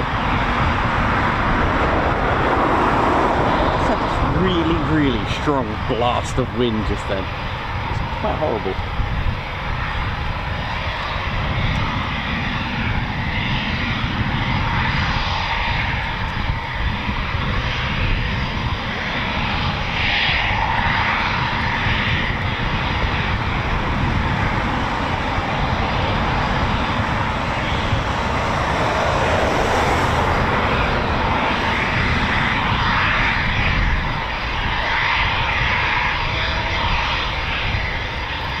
Welcome to Ted's afternoon tea special.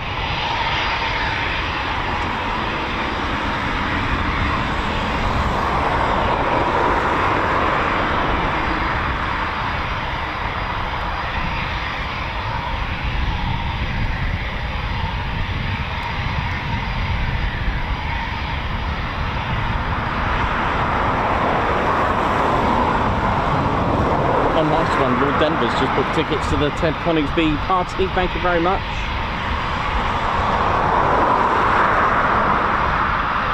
And those of you mentioning the Vulcan, which was based here between 1962 and 64, there was a short visit before going on to Cottesmore. They were upgraded here as well, if I remember correctly, to a quick start.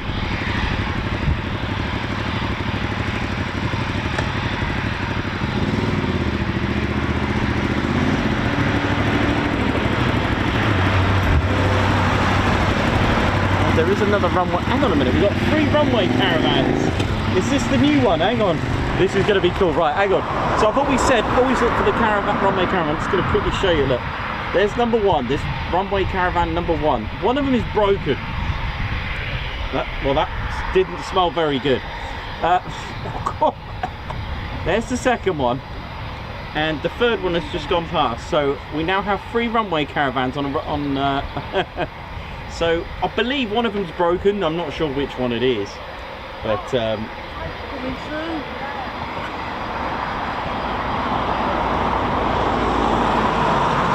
bit.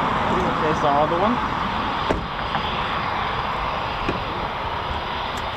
So whether they're going to replace the one that's not very good. Here we go. Anyway, foon time.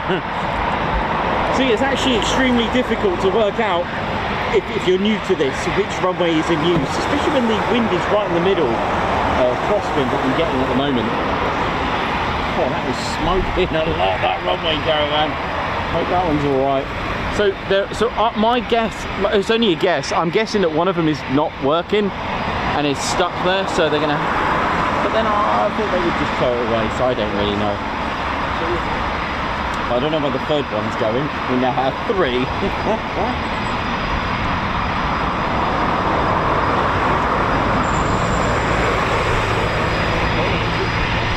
Matthew!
talking about. Oh, that's the power of the EJ210. How you doing, man? Yes, I do. One sec, buddy. I did and I didn't. I was like, it is. Yeah, hang on. Let me just whack this over here.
Alright, man, good to see you.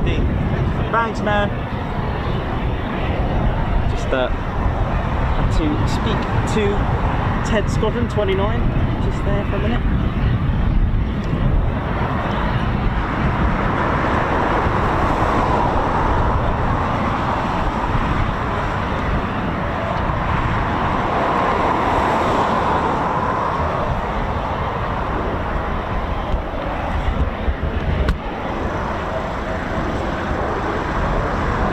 Yeah, sorry about that. I had to speak to my friend there.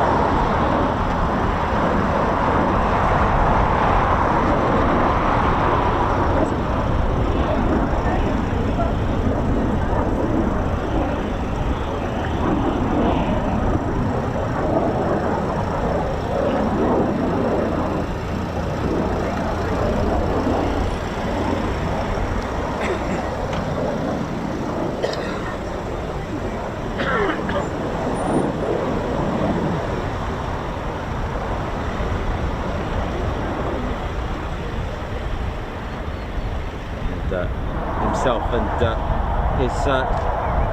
his mum have done a lot for the channel, so I just had to just spare a few moments there just to catch up. I'll catch up with him privately later, but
Still got Typhoons to go.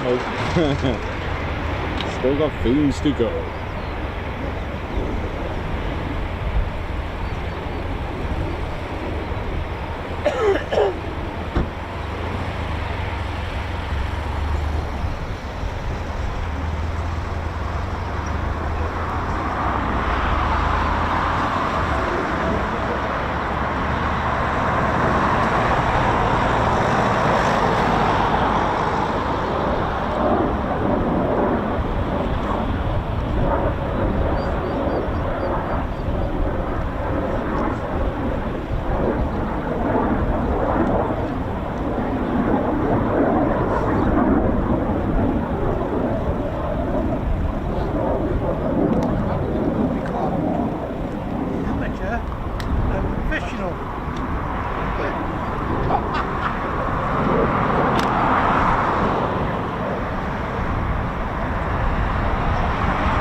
Planes on the Typhoon play a major part in using it as an air brake as well. It creates a drag, and it really does affect the airflow as well.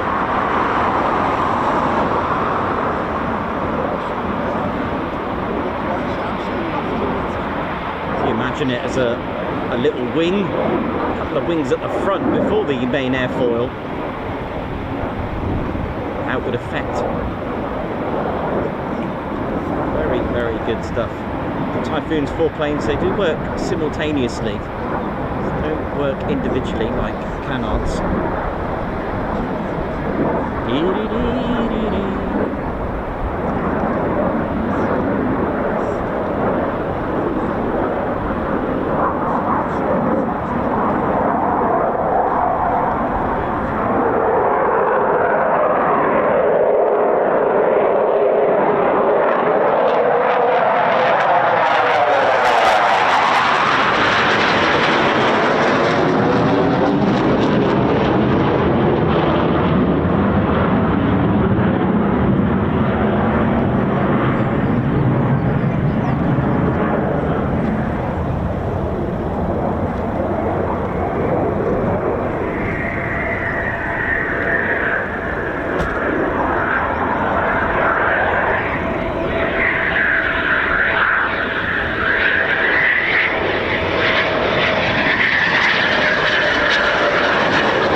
course, if you enjoy this, and don't forget to hit the like button, ladies, gents and teddy bears.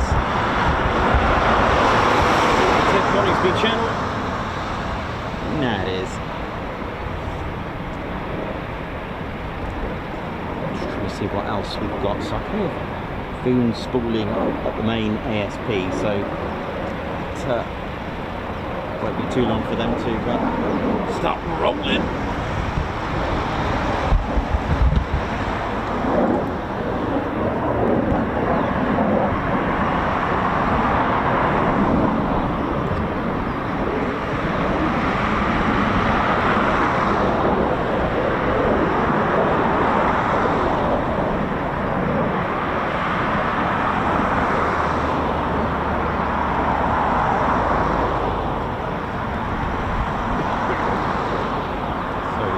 Typhoon has done plenty of circuits, really important for the pilot, as we learned even and witnessed at RAF Cranwell with all the circuits, how important it is for a pilot to keep doing them.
Movement here, 2 more booms ready for departure.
Strength 3 Typhoons. Send it!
hope you're enjoying Ted's afternoon tea. And thank you for letting me know that we got to 90.2k. This channel just keeps going and going, doesn't it? So there we go.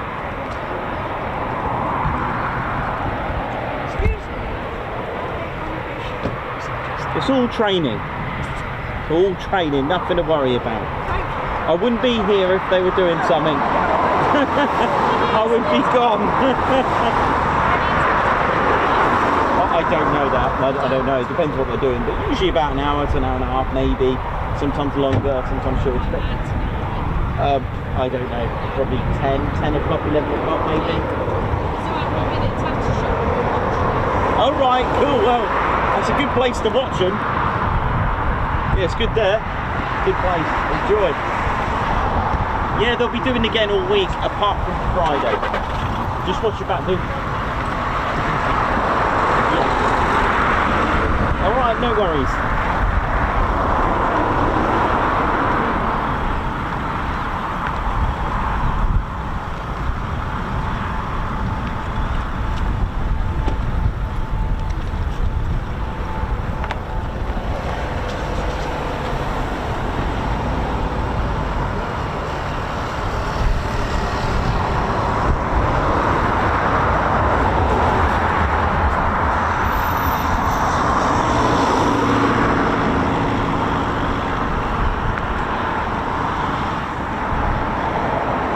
Enjoyed that.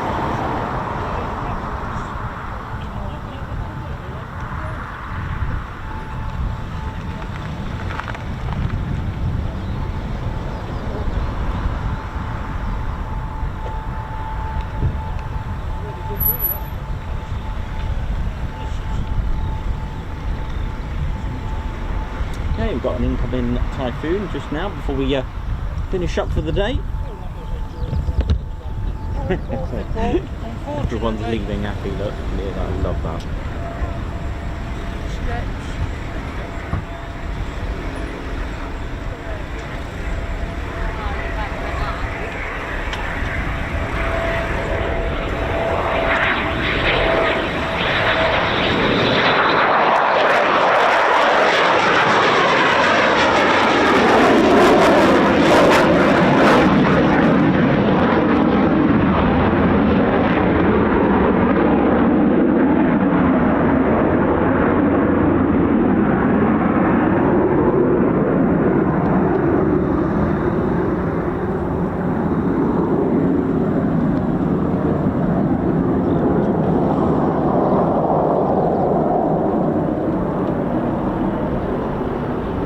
Slow approach.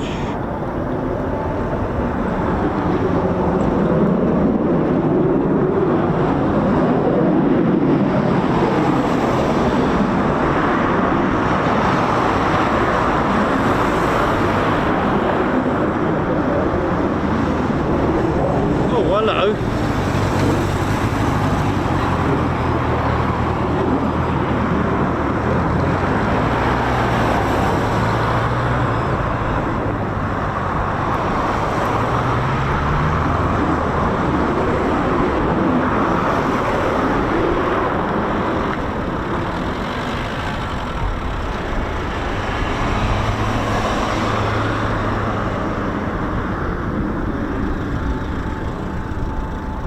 And that's what happens when you get a last minute. I think they may have changed the runway. I've got a suspicion that they have. Hang on a minute. God, it's really hard to see with that heat haze, you know, but I wonder if they've changed runway just then.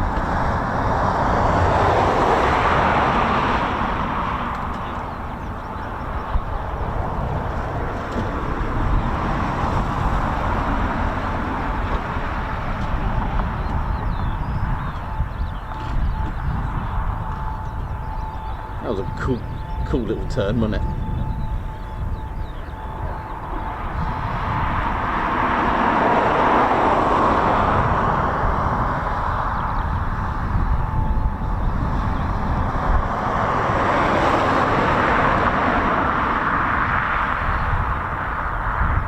So I've never seen 3 runway caravans at an airfield before, so amazing.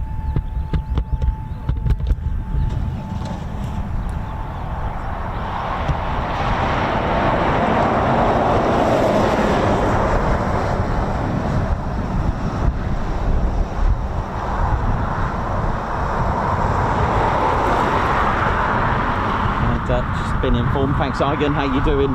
Just 15 likes for a 1K as well. If we could do that, it'd be amazing.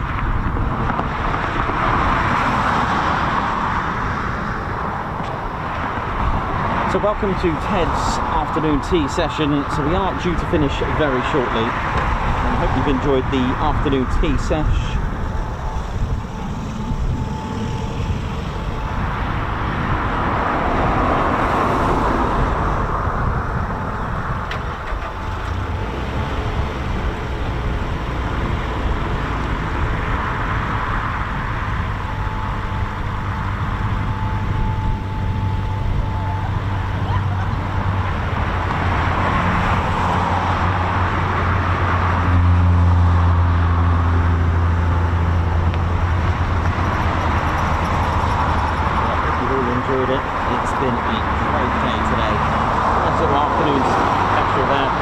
Standby. I was here at 9 o'clock in the morning just in case you had any BBMF movements. That's what I do. That's what I try to, you know, reach out to all of you. You know, turn up, hope for the best, see what you're going to get. But of course, you don't have to do that. 1K likes as well. Thank you all so much for the support. Hope you enjoyed it. What a ride, and it's been good, been good. Here we go. It's going to go right over our heads. Here we go.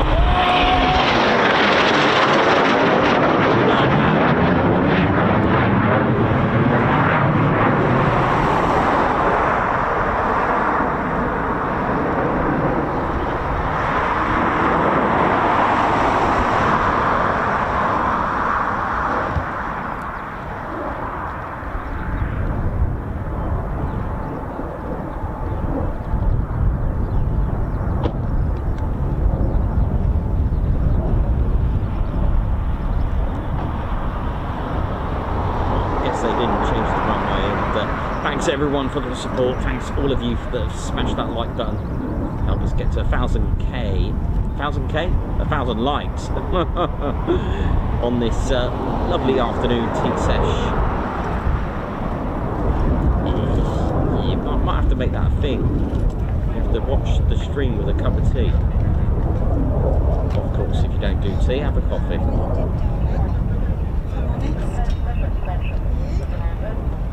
I suppose it'll be that time of year now for a bit of iced tea or Earl Grey. Yes.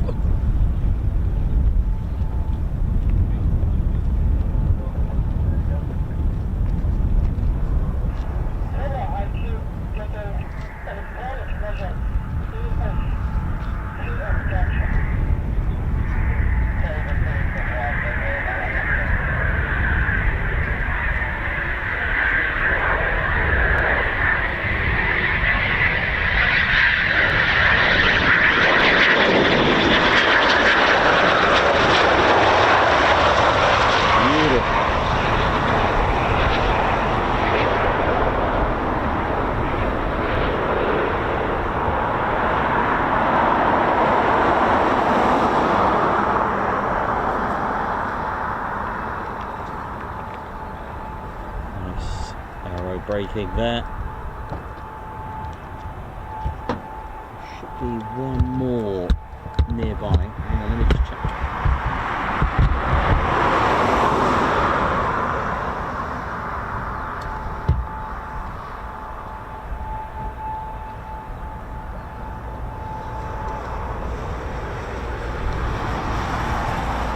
Yeah, one more to go.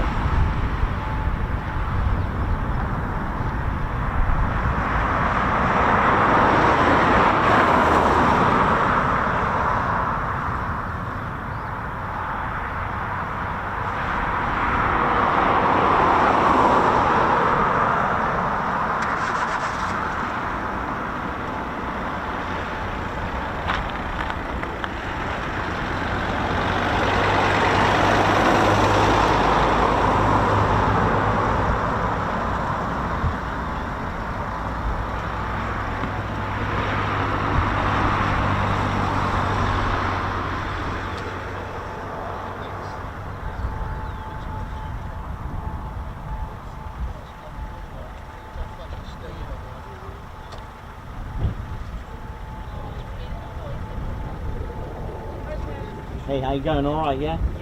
Good, thank you.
How are we all doing? Someone watch on Chris Bloxham, Captain A, Paul Mayers, Davey, Ellie J Approach, Stuart G, Melody R. How you all doing? Gary Inge.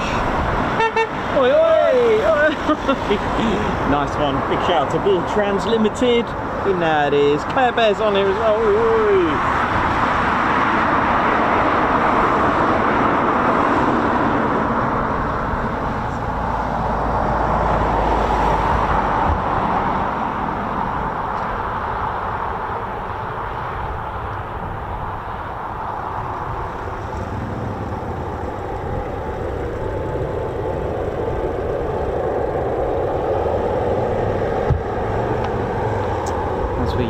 To an end, just waiting for the Typhoon to land, as long as that may be.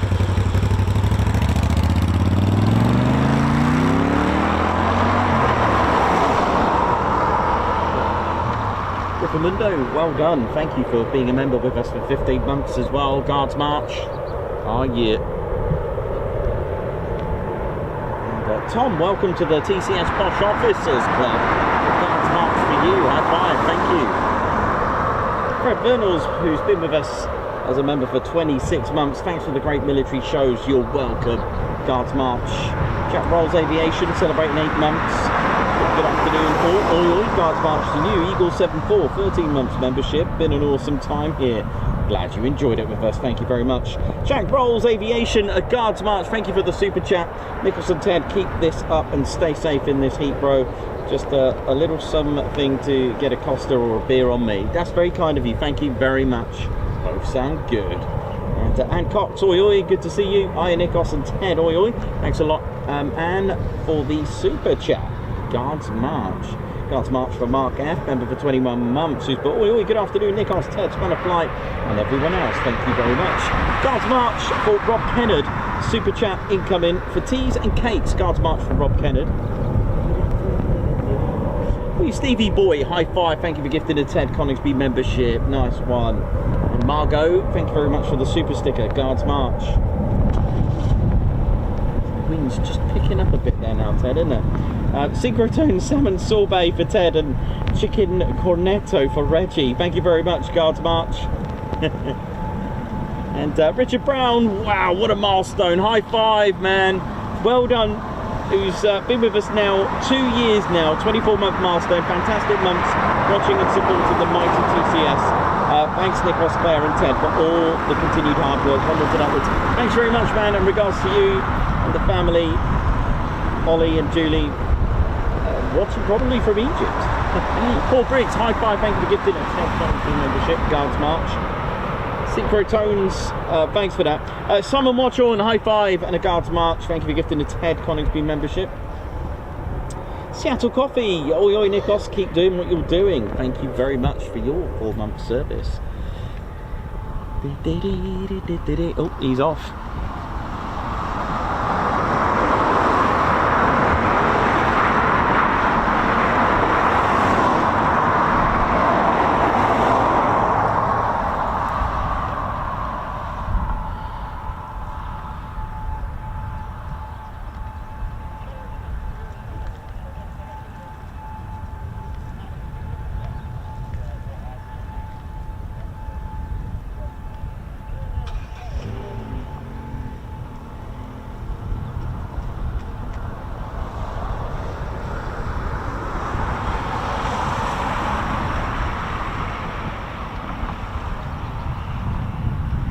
RJ, thank you very much. Watching from Tewkesbury.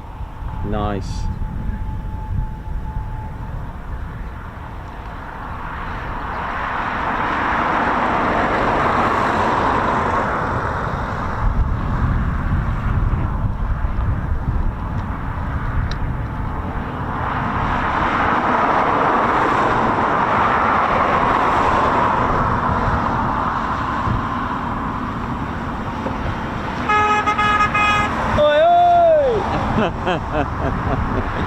There's another one, and it's not unusual for us to get waves, shouts of oi and horns being played from the base, so it's awesome. We do love it. Right, should be Cobra running in now on final very shortly.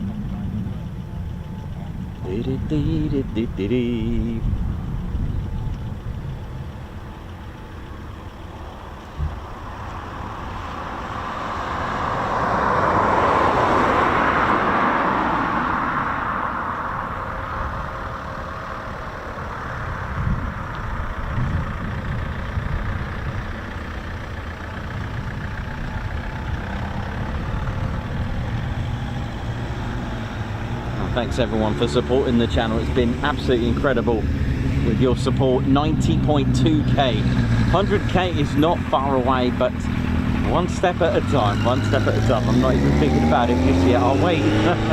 I mean, even 98k sounds far away as well, but we'll see it. Even 99, but we'll see what this year brings. And I'll be posting a few treats for you to get yourself such as the online store. Keep the Claire Bear buzzing. Get yourself official Ted Coningsby membership t-shirts. Don't have a bare chest. Get the best for your chest with Ted Coningsby t-shirts. And of course, decorate your backpacks for air show season.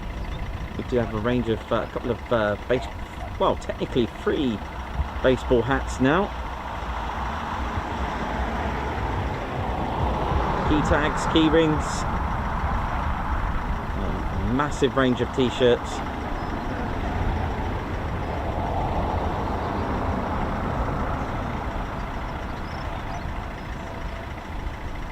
And I'll tell you what, gonna be loving the TED HQ t-shirts at air shows.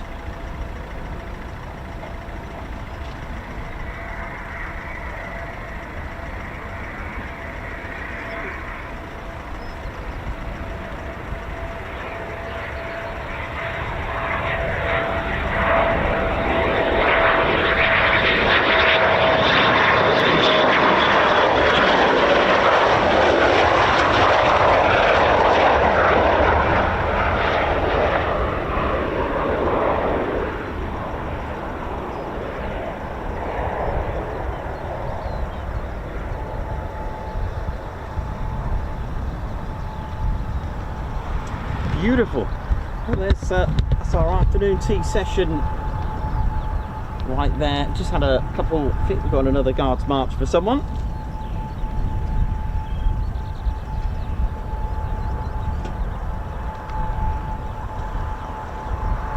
We've got Seattle coffee, remember, for 4 months. Oi, Nikos, keep doing what you're doing. And the Wacky Racer as well, who's celebrating a milestone of 6 months. Get in.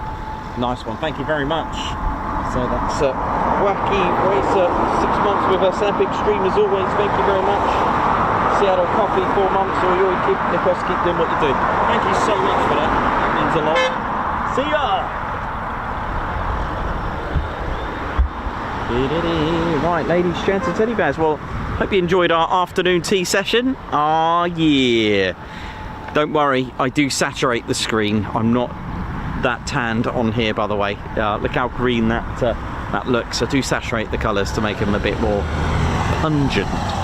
So I hope you enjoyed that, ladies, gents, and teddy bears. And wow, first of all, a salute to the Typhoon Display Team for that. That was incredible. Nath, oh yes, beast mode or beyond, I don't know, but the last minute is just, I have trouble keeping up. It is incredible. So wow, fair play. That was your best one yet. And of course, RAF Coningsby, thank you very much, and all our fans as well. Thank you so much for the support. It's been amazing. Right, Mildenhall next, so hope you're gonna be tuned in for that one. So, ladies, gents, teddy bears, my name's Nikos, cameraman and commentator. This is our squadron leader, Ted Coningsby, and you've been watching the Ted Coningsby channel live here at RAF Coningsby. So, for the last time for today, it's see you soon. Wish you well. Thank you for joining Ted's afternoon tea session.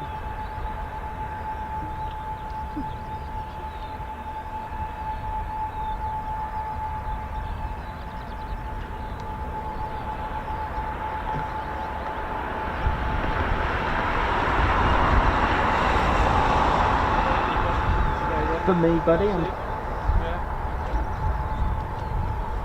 I've just got to hit the button. So how long have you been up there today? Oh, I started around 1 o'clock. Oh, okay, not too bad. It's just a little afternoon tea session.